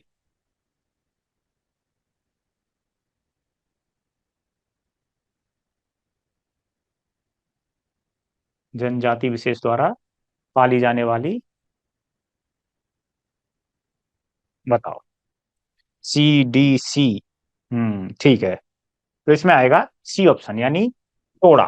तो टोड़ा एक जनजाति है जिसके द्वारा ये जो नस्ल है पाली जाती है, क्योंकि टोड़ा जनजाति का ये मानना है कि ये उनके लिए एक जो धार्मिक अनुष्ठान होते हैं उनकी जनजाति के, उनमें इसका एक विशेष रोल होता है, विशेष महत्व होता है। ठीक है। जिस तरह से अपने यहाँ गाय का है, या फिर मतलब ईद वगैरह पे बकरे का होता है, इसी तरह से उनके लिए इस टोड़ा जन जो नस्ल है इसका काफी विशेष महत्व होता है। ठीक। अब मान लो ऑप्शन यही है, और आपका क्वेश्चन चेंज हो जाता है। क्या?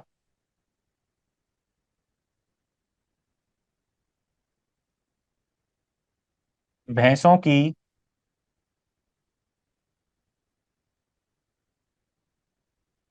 सबसे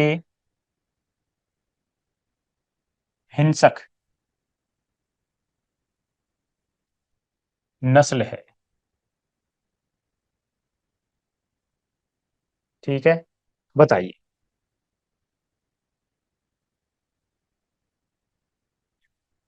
तो उसमें भी आंसर क्या जाएगा आपका? टोड़ा ही जाएगा।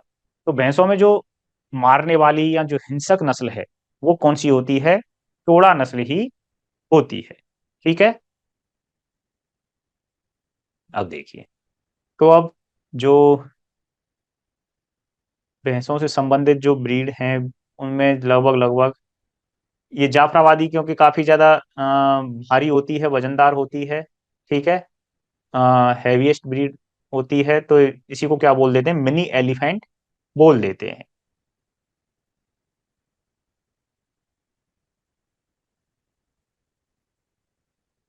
ठीक है, ये भैंसों की नस्लों से संबंधित लगभग आपके जो इंपॉर्टेंट क्वेश्चन हैं वो हो चुके हैं। बाकी आगे के क्वेश्चन कुछ क्वेश्चन के रूप में जैसे बीच बीच में और ले लेंगे। अब देखो, भेड़ बकरियों से संबंधित बात करें तो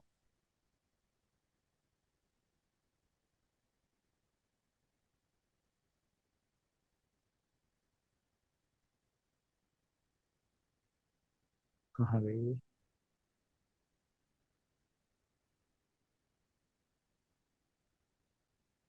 ये तो बकरियों की आ गई। ठीक है, भेड़ों की बात करें सबसे पहले, तो भेड़ों में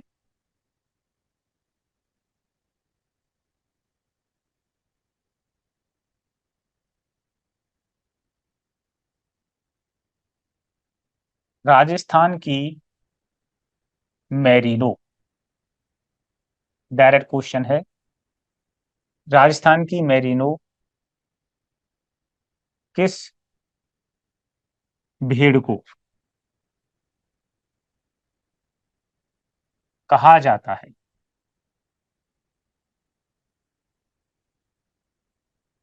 ठीक है, तो बताइए। सिंपल सा है। ठीक है, चोकला और चोकला। ठीक है, तो जो चोकला है उसी को क्या बोलते हैं हम? राजस्थान की मैरिनो कहते हैं। क्यों कहते हैं? क्योंकि राजस्थान की जितनी भी भेड़ की नस्लें हैं उनमें सबसे ज्यादा जो ऊन मिलती है, ठीक है, या फिर ये कहें कि फाइन कारपेट जो वूल मिलती है वो किससे मिलती है, चोकला से मिलती है। ठीक है, तो इसलिए इसको क्या बोलते हैं, राजस्थान की मेरिनो। क्योंकि अगर विश्व की बात करें तो विश्व में सबसे ज्यादा जो ऊन मिलती है वो किससे मिलती है, स्पेनिश मेरिनो से मिलते हैं, जिसको जनरल भाषा में हम क्या बोलते हैं, मेरिनो कहते हैं। ठीक है, वहीं बात करें कि फ्रेंच मेरिनो कौन सी है, तो वहां बोलते हैं उसे रैम्बोले। ठीक है, उसको फ्रेंच मेरिनो बोल देते हैं। तो राजस्थान की मेरिनो किसे बोल रहे हैं हम, चोकला को कहते हैं। ठीक है, दूसरा,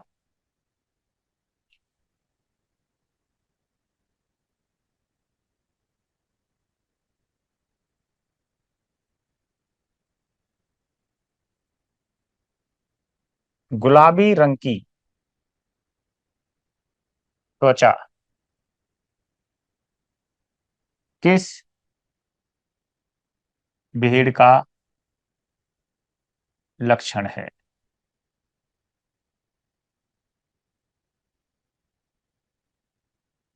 बताइए। गुलाबी रंग की त्वचा का होना किस भेड़ का लक्षण है।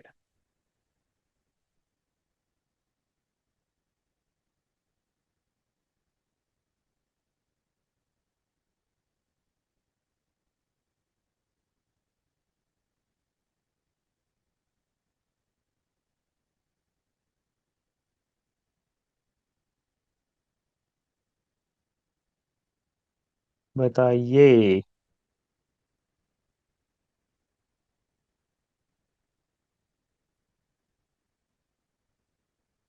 कोई भी नहीं आ रहा है।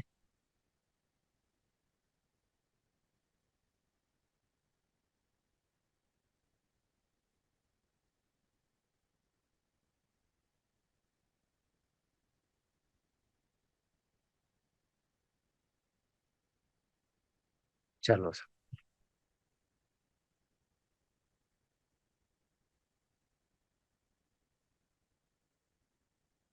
तो गुलाबी रंग की जो स्किन है वो किस में पाई जाती है, मगरा। तो जो मगरा भेड़ है उसकी जो त्वचा है वो कैसी होती है, पिंक कलर की या गुलाबी रंग की होती है। अब यहां पर अगला क्वेश्चन इंपॉर्टेंट है, चश्मे वाली नस्ल, चश्मे वाली नस्ल किसे कहते हैं, कौन सी ब्रीड को कहा जाता है। ठीक है, बताइए। चश्मे वाली नस्ल किस ब्रीड को कहा जाता है।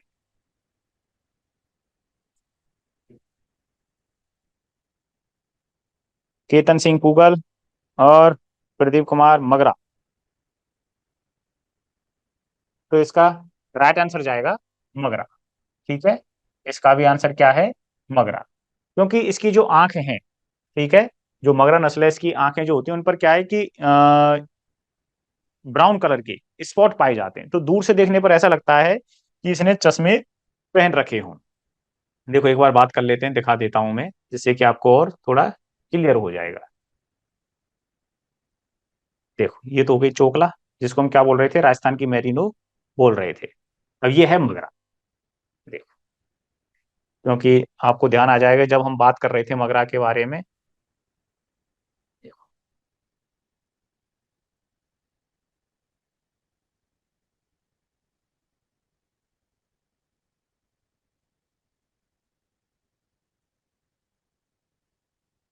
ये है, इसकी जो आंखें हैं, हाँ, तो जो आंखें हैं, आंखों के ऊपर क्या है, ये ब्राउन स्पॉट पाए जाते हैं। तो दूर से देखने पर ऐसा लगता है कि भेड़ ने क्या है कि चश्मे लगा रखे हैं। तो हमने उस समय बात की थी कि इसकी आंखों के चारों ओर कैसे हैं, भूरे धब्बे उपस्थित होते हैं, इसलिए इसको हम क्या बोलते हैं, चश्मे वाली ब्रीड कहते हैं। और एक पॉइंट जिसमें हमने यहीं पर बात की थी कि इसकी त्वचा का रंग कैसा होता है, गुलाबी होता है। ठीक है, और इसी को, मगर आपको अब देखो यहाँ पर बीकानेरी ब्रीड के नाम से भी जाना जाता है या चाकरी ब्रीड के नाम से भी जाना जाता है। ठीक है, तो ये बात हो।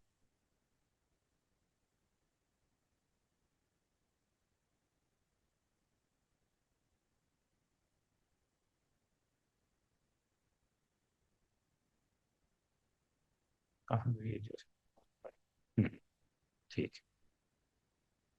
अब अगला क्वेश्चन। भेड़ों में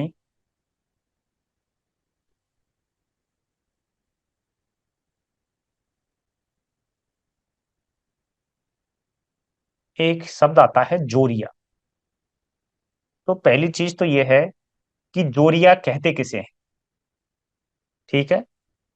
तो जोरिया क्या है? जो भेड़ें हैं, भेड़ की एक नस्ल है, उसके बारे में बात करेंगे कि कौन सी भेड़ की नस्ल है जिससे हमें जोरिया प्राप्त होता है। चलो पहले तो ये बताइए कि जोरिया जो है कौन सी नस्ल से प्राप्त होता है। जोरिया किस भेड़ की नस्ल से प्राप्त होता है। ठीक है, ये बताइए, इंपॉर्टेंट है। और फिर बात करेंगे कि जोरिया कहते किसे हैं। ठीक, बताओ।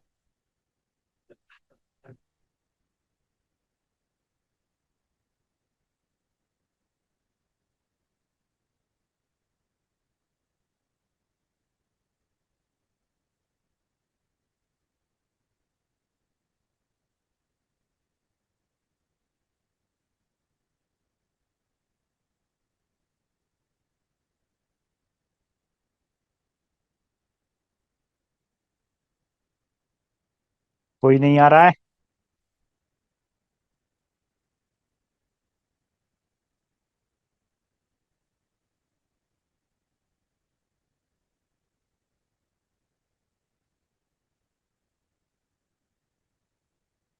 जोरिया जो है किस नस्ल से प्राप्त होता है?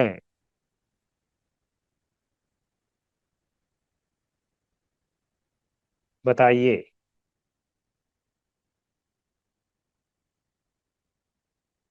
चलो ठीक है, बात करते हैं। तो देखो, जो जोरिया है वो एक नस्ल है काठियावाड़ी। कौन सी है? काठियावाड़ी। तो इस काठियावाड़ी नस्ल से ये प्राप्त होता है। सिंपल ज्यादातर यही पूछा जाता है कि जो जोरिया है वो कौन सी नस्ल से प्राप्त होता है। काठियावाड़ी जो नस्ल है, ठीक है, इससे ये जोरिया प्राप्त होता है। इसके जो बाल हैं उनको क्या बोल रहे हैं? जोरिया। तो इससे जो ऊन प्राप्त होती है, ठीक है, काठियावाड़ी नस्ल से, उन बालों को ही किस नाम से जाना जाता है? जोरिया के नाम से जाना जाता है। ठीक है। अब है एक क्वेश्चन अगला। पीली ऊन, पीली ऊन किस नस्ल का लक्षण है?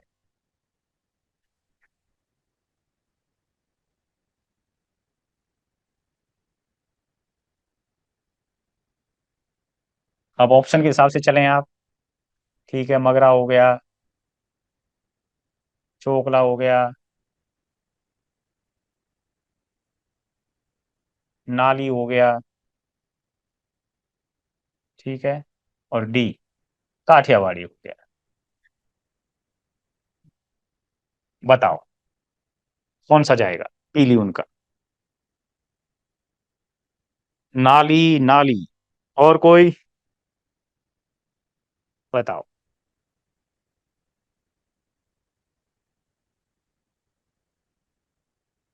नाली, नाली। केतन और प्रदीप कुमार ही ज्यादा एक्टिव हैं, बाकी लोग कहाँ गए?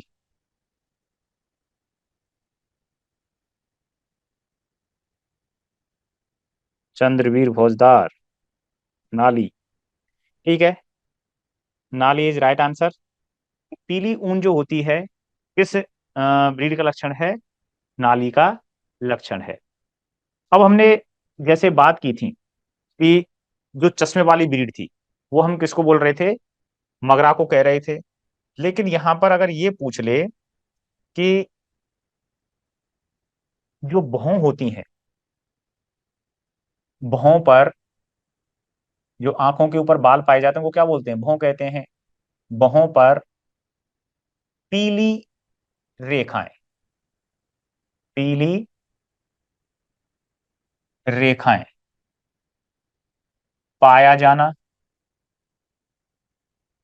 ठीक है, किस नस्ल का लक्षण है?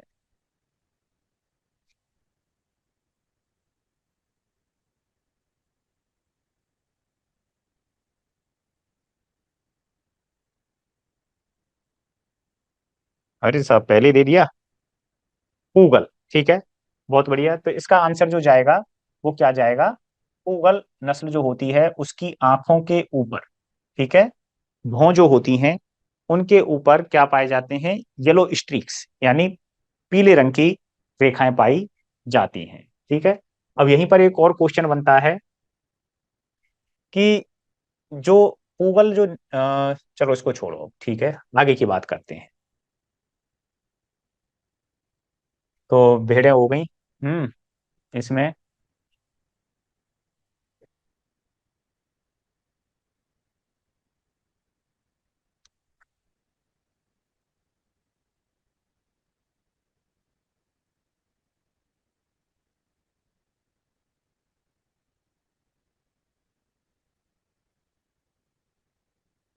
देखो,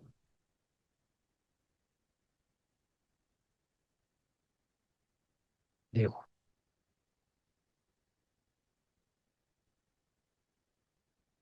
ये जो नाली है इसके बारे में बात कर रहे थे।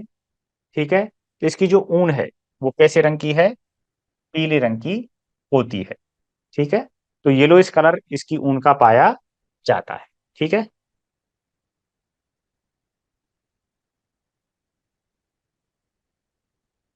और पूगल का, इसकी भौं के ऊपर जो आंखें हैं, जो मगराम पड़ा था उसमें तो क्या थी कि पूरा जो आंख के चारों ओर स्पॉट पाए जा रहे थे, लेकिन इसमें क्या है?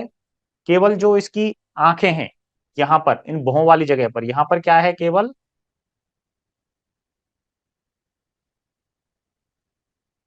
पीली रेखाएं पाई जा रही हैं। ठीक है, केवल इन जगहों पर। ठीक है, ये वाली जो स्पेस वो बन रहे हैं, कलर लाइन बन रही है, ये कैसी हैं? पीले रंग की होती हैं। अब इसमें देखो, इसका जो चेहरा है दिखाई दे रहा है कि इसका जो ऊपर से पूरा जो चेहरा है, ठीक है, ऊपरी जबड़ा हो गया, चेहरा हो गया, वो कैसा है? ब्लैक कलर का है। ठीक है, या भूरे रंग का होता है। लेकिन जो निचला जबड़ा है वो कैसा है? सफेद रंग का होता है। एक ये भी इसका एक इंपॉर्टेंट फीचर है कि जो निचला जबड़ा है वो कैसा है? सफेद रंग का होता है। एक क्वेश्चन बनता है इंपॉर्टेंट यहीं पर कि बकरी की,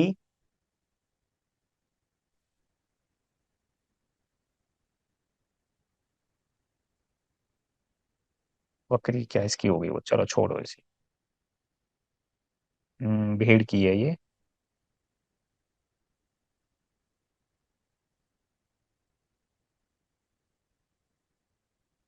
भेड़ की कौन सी नस्ल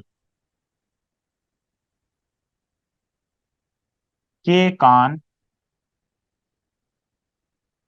गिर गाय के समान होते हैं? गिर गाय के समान होते हैं।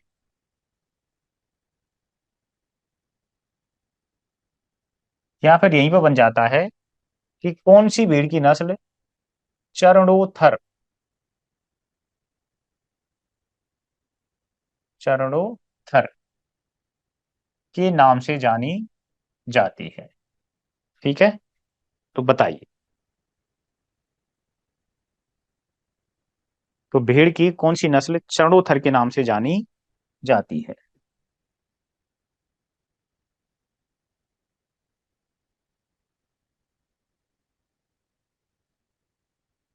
सोनाली। और बताइए। भीम सिंह सोनाली।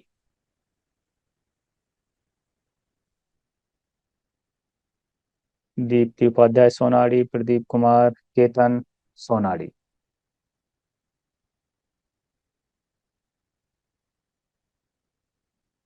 सोनाली। नहीं भैया केतन, ये सोनाली नहीं है। ठीक है, टाइपिंग में दिक्कत हो जाती है, कोई बात नहीं।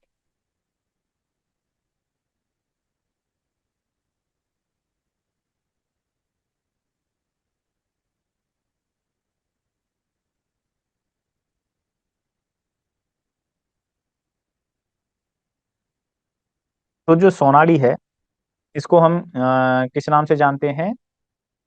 चरणोत्थर के नाम से जानते हैं, या जो इसके कान होते हैं वो कैसे होते हैं, गिर गाय। अब बात आती है कि जो गिर गाय है उसके कान कैसे होते हैं। उसके कान होते हैं नीचे लटके हुए, बड़े होते हैं, लटके हुए रहते हैं, और पत्ती के समान हल्के से लास्ट में क्या होते हैं, मुड़े हुए रहते हैं। ठीक है, तो ये जो लक्षण गिर गाय के कानों के होते हैं वही इसके होते हैं। या ये कहें कि जब ये चरती है, ठीक है, तो इसके कान इतने लंबे होते हैं कि अ, जब ये ग्रेजिंग कर रही होती है, चर रही होती है, तो जमीन से टच करते हैं, यहाँ तक कि इतने लंबे कान इसके होते हैं। इसलिए इसको किस नाम से जाना जाता है, चरणोथर के नाम से भी इस सोनारी नस्ल को जाना जाता है। ठीक है।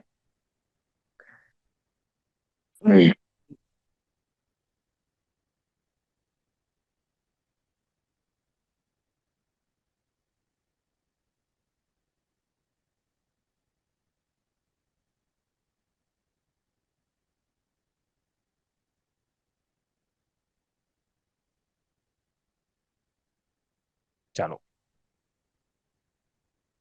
ठीक।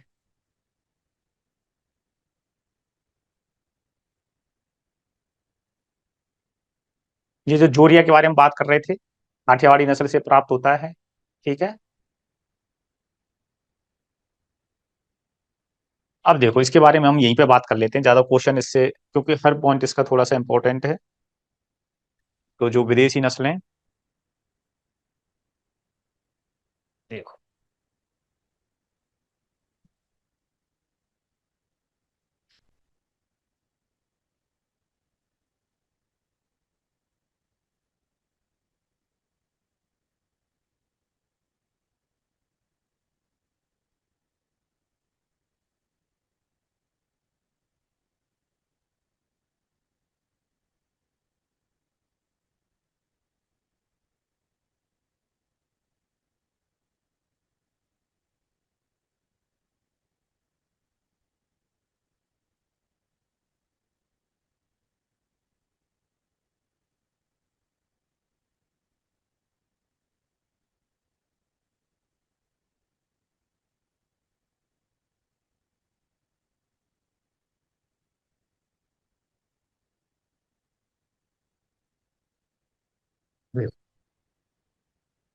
यहाँ पर विदेशी नस्लों की हम बात करें तो कौन कौन सी हैं, मैरिनो, ठीक है, जिसको स्पेनिश मैरिनो कहते हैं क्योंकि स्पेन की ब्रीड है। तो मोस्टली मैरिनो के नाम से जो फेमस है वो कौन सी ब्रीड है, स्पेनिश मैरिनो होती है। जो रैम्बुलेट है वो कौन सी है, फ्रेंच मैरिनो के नाम से जानी जाती है, फ्रेंच यानी फ्रांस। ठीक है, तो रैम्बुलेट भी क्या है, मैरिनो ही कहते हैं, लेकिन किस नाम से जानी जाती है, फ्रेंच मैरिनो के नाम से जानी जाती है। ठीक है। अब ये जो दोनों हैं इनकी बात करें तो मेनली मैरिनो किस लिए फेमस है, ऊन उत्पादन के लिए है। अब जो रैम्बुलेट है, ठीक है, स्पेनिश मैरिनो से विकसित की गई है, और इसका जो मुख्य उद्देश्य है वो क्या है, मीट पर्पज से। ठीक है, तो रैम्बुलेट, क्योंकि इसको हम मैरिनो से कंफ्यूज नहीं होना है कि भाई ठीक है ऊन तो हमें इससे मिल रही है क्योंकि ये मैरिनो से विकसित की गई उसका गुण है, लेकिन इसको जो पालने का जो मुख्य उद्देश्य है वो क्या है, मीट पर्पज। ठीक है, तो ये बात। अब ये पहले बात कर ली लिंकोनिन और साउथ डाउन, ये भी कहाँ की हैं, इंग्लैंड की ब्रीड हैं। और साथ में सफोक और डॉर्सेट, ये भी कहाँ की हैं, इंग्लैंड की। मेनली बात करें सफोक और डॉर्सेट, इनका भी जो मुख्य उद्देश्य है वो क्या है, मीट पर्पज से। ठीक है, और जो भेड़ है उसके मीट को हम क्या बोलते हैं, मटन कहते हैं। तो मटन के उद्देश्य से इनको पाला जाता है। और जो बेस्ट क्वालिटी का मटन है वो किसका होता है, सफोक का होता है। ठीक है, तो अब जब कभी भी इनका इनसे क्रॉस ब्रीड ली जाएंगी, तो मीट के लिए यदि हम तैयार कर रहे हैं क्रॉस ब्रीड को, तो किससे क्रॉस कराया जाएगा, इनसे कराया जाएगा। यदि ऊन के, और या फिर रैम बुलेट से कराया जाएगा। और यदि ऊन के उद्देश्य से हम नस्ल संकर ब्रीड प्राप्त करना चाहते हैं तो किससे क्रॉस कराएंगे, हम मैरिनो से क्रॉस कराएंगे। अब बात करें कि विश्व की सबसे भारी व लंबी नस्ल, ठीक है, कौन सी है, लिंकोलिन है। ठीक है, और सबसे पुरानी ब्रीड जो है इंग्लैंड की, क्योंकि इंग्लैंड की ये ज्यादातर ब्रीड है, तो इंग्लैंड की सबसे पुरानी ब्रीड कौन सी है, साउथ डाउन है। ठीक है, इतना ही है, इसमें ज्यादा कुछ याद करने वाली बात नहीं है। अब क्रॉस ब्रीड के बारे में थोड़ा सा बात करते हैं क्योंकि इनसे क्वेश्चन आने की संभावना थोड़ी ज्यादा रहती है। ठीक है, देखो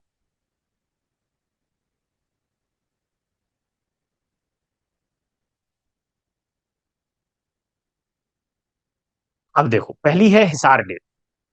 नाम से पता चल रहा है कि कौन सी जगह पर विकसित की गई है, हिसार। ठीक है। अविकालीन। ठीक है।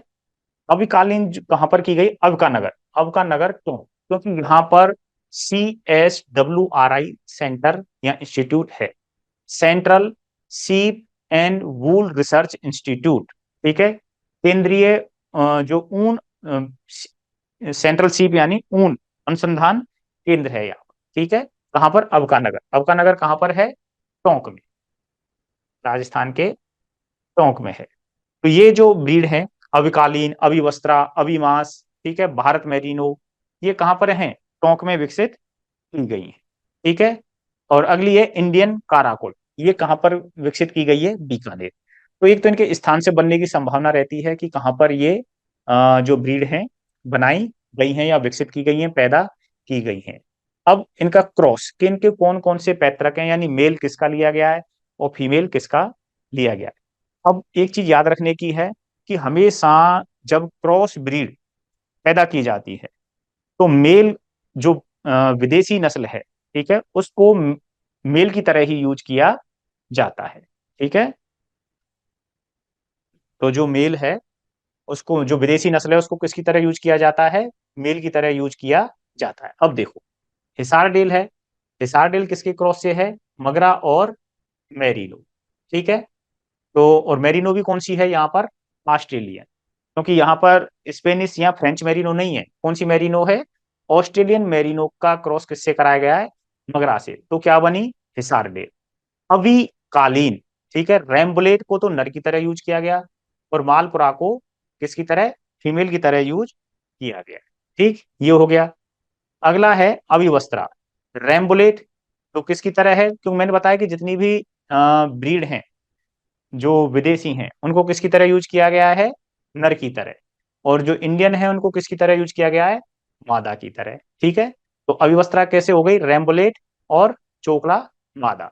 अविमास, मालपुरा या सोनाड़ी तो किसकी तरह यूज किया गया है, मेल की तरह, सॉरी फीमेल हो गई। और डोरसेट और सफोक को किसकी तरह यूज किया गया है, मेल की तरह यूज किया गया है। ठीक, ये बात हो गई। नेक्स्ट है भारत मेरिनो। जो भारत मेरिनो है इसका जो मुख्य उद्देश्य है वो क्या है, ऊन उत्पादन है। तो चोकला और नाली, क्योंकि दोनों ही ऊन उत्पादन वाली नस्ल हैं। मेरिनो और रैम्बुलेट, क्योंकि जो मेरिनो है उससे तो ऊन उत्पादन मिलता ही है, लेकिन रैम्बुलेट है वो मीट पर्पज में भी काम आती है और ऊन उत्पादन में भी काम आती है। ठीक है, ये हो गया। नेक्स्ट है काराकुल, इंडियन काराकुल। तो ये इसका जो उद्देश्य है वो ऊन का है, यानी पेल्ट के उद्देश्य से इसको पाला जाता है। पेल्ट क्या है, इसके बारे में पहले बता चुके हैं, लेकिन और बात करेंगे। तो मारवाड़ी, मालपुरा या सोनारी, और इसका क्रॉस किससे करा गया है, काराकुल से। तो इससे ऊन उत्पादन और साथ में जो पेल्ट है उसको प्राप्त किया जाता है।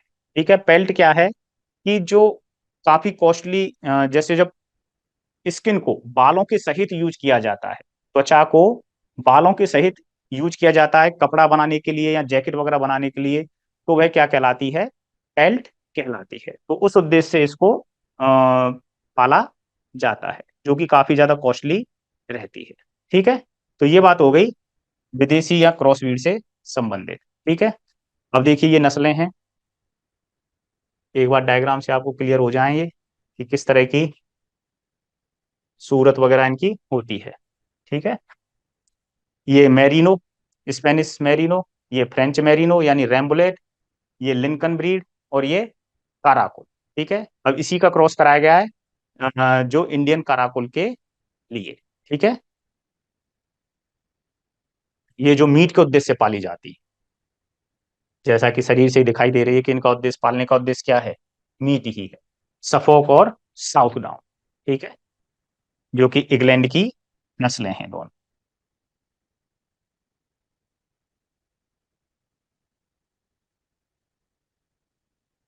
ठीक है। तो आज की क्लास काफी लंबी हो गई, तो अगली क्लास में हम एक बार रिवाइज कर लेंगे और बाकी अगले टॉपिकों की हम शुरुआत करेंगे। ठीक है।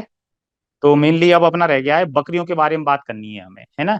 थोड़ा सा मैं यहीं पे एक बार बात कर लेता हूँ कि जो इंपॉर्टेंट है थोड़ा सा ऊन से रिलेटेड, एक होता है पश्मीना।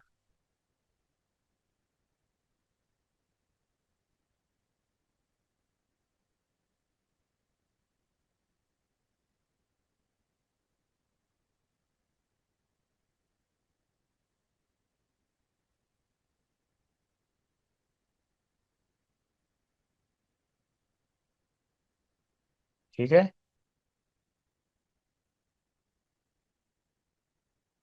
तो जो पश्मीना है, पश्मीना प्रकार की जो ऊन है, वो कौन सी जो नस्लें हैं उनसे प्राप्त की जाती है? चलो मुझे एक बार बताइए आप, जल्दी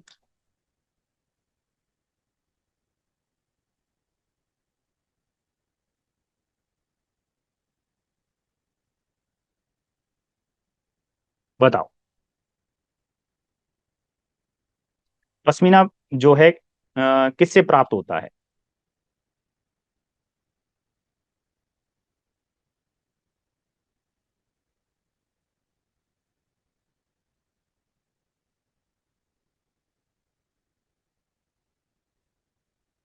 पहला है चीगू, ठीक।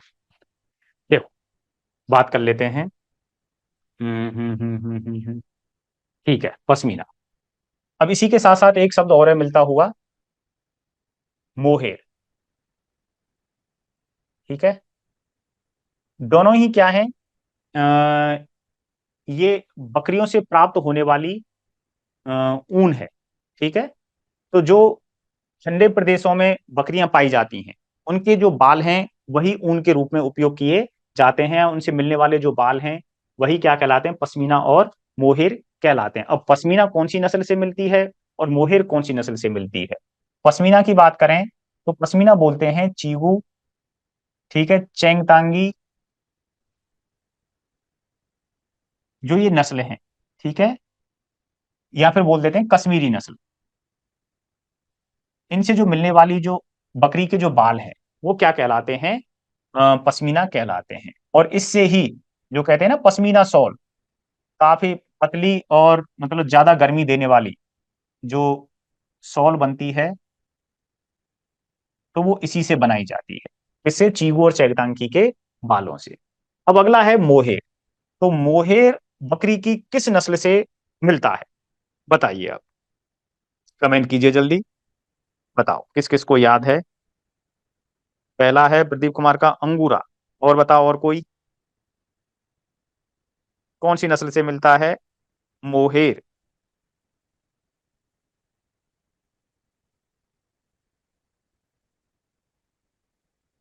दीप्ति, अंगूरा, भीम सिंह अंगूरा, ठीक है, वेरी गुड।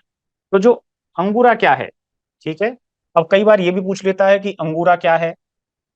ठीक है, तो अंगूरा को ये इससे कंफ्यूज नहीं करना है कि ये बकरी के बाल हैं। तो अंगूरा क्या है, बेसिकली बकरी की एक नस्ल है। ठीक है, बकरी की नस्ल है, ये बाल नहीं है।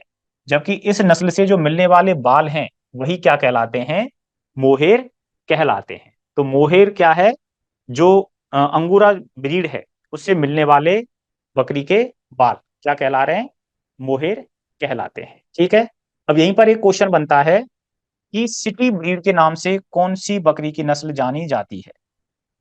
सिटी ब्रीड, या बोल देते हैं इसको शहरी बकरी, शहरी बकरी।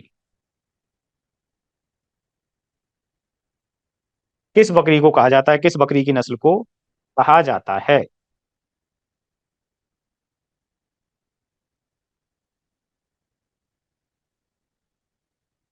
बताइए।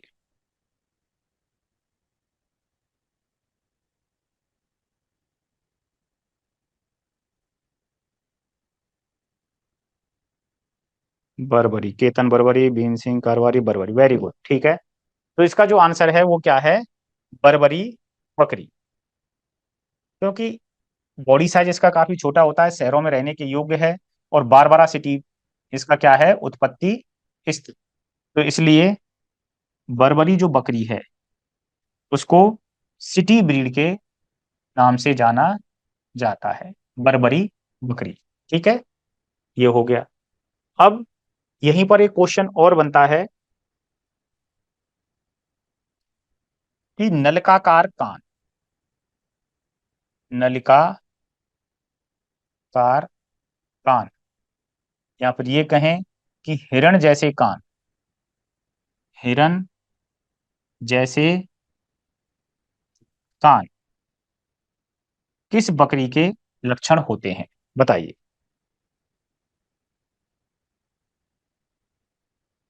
दीप्ति, बारबरी,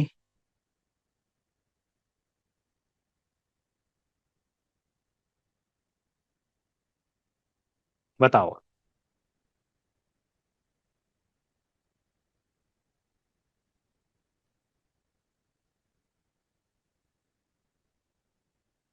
तो इसका आंसर होगा बरबरी बकरी ही। ठीक है, बरबरी के कान जो होते हैं कैसे होते हैं, छोटे होते हैं, हिरन की तरह होते हैं, नलकाकार। ठीक है, और थोड़े से मतलब नीचे लटके हुए नहीं रहते, कैसे होते हैं, थोड़े से खड़े रहते हैं।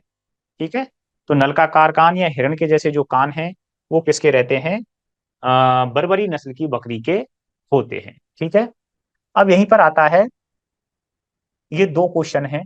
एक तो है मैजेस्टिक ब्रीड, मोस्ट मैजेस्टिक या केवल मैजेस्टिक, मैजेस्टिक ब्रीड या नस्ल बोल दीजिए। ठीक है, या जादुई बकरी, जादुई शब्द भी लगा देते हैं इसके लिए, जादुई बकरी कौन सी नस्ल को कहा जाता है। ठीक है, बताओ।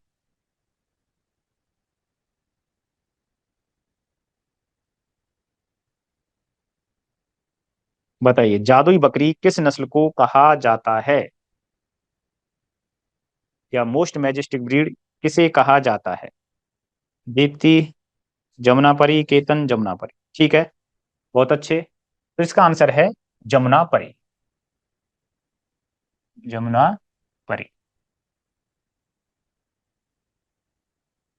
और बकरियों में सबसे सुंदर नस्ल, सबसे सुंदर बकरी का खिताब किसे जाता है, किसे कहा जाता है सबसे सुंदर बकरी, जो दिखने में कैसी है, काफी अच्छी दिखाई देती है, सुंदर दिखाई देती है। तो इसका भी आंसर क्या जाएगा, जमुना परी। तो जमुना परी बकरी ही क्या होती है, सबसे सुंदर दिखाई देती है, क्योंकि ये व्हाइट कलर की होती है, कभी कभी ब्राउन कलर में ये पाई जाती है, तो दिखने में काफी ज्यादा आकर्षक दिखाई देती है। ठीक है, ये हो गया। अब यहीं पर एक क्वेश्चन बनता है कि मोस्ट प्रोलिफिक, मोस्ट प्रोलिफिक, यानी जिसको बोल देते हैं, हिंदी की बात करें कि अधिक उर्वरता, अधिक उर्वरता किस बकरी की होती है।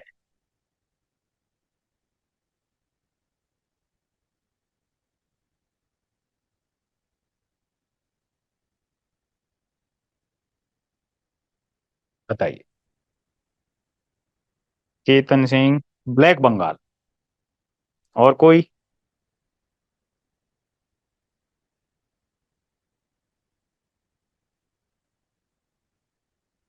ठीक है, black Bengal is right answer. क्यों, क्योंकि एक तो ये क्या है कि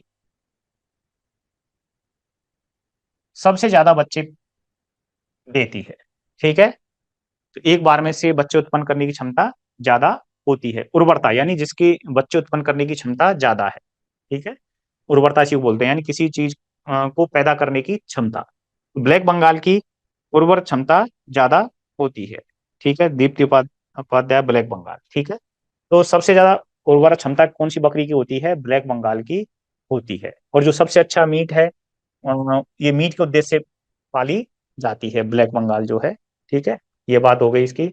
अब तो बकरियों में ये बात हो गई। इसके अलावा तो आगे की जो बात है वो हम अगली क्लास में करेंगे, बीच बीच में करते रहेंगे।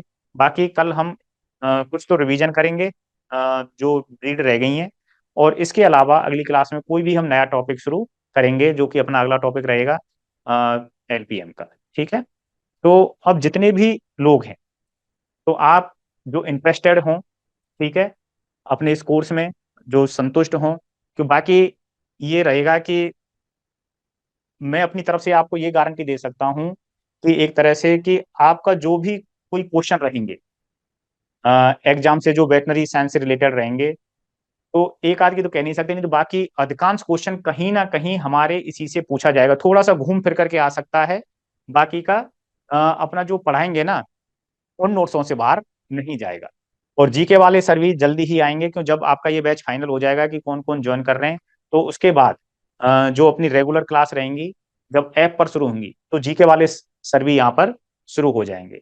तो ऑनलाइन कोर्स जो आपका है ये पूरा कंप्लीटली रेगुलर चलेगा।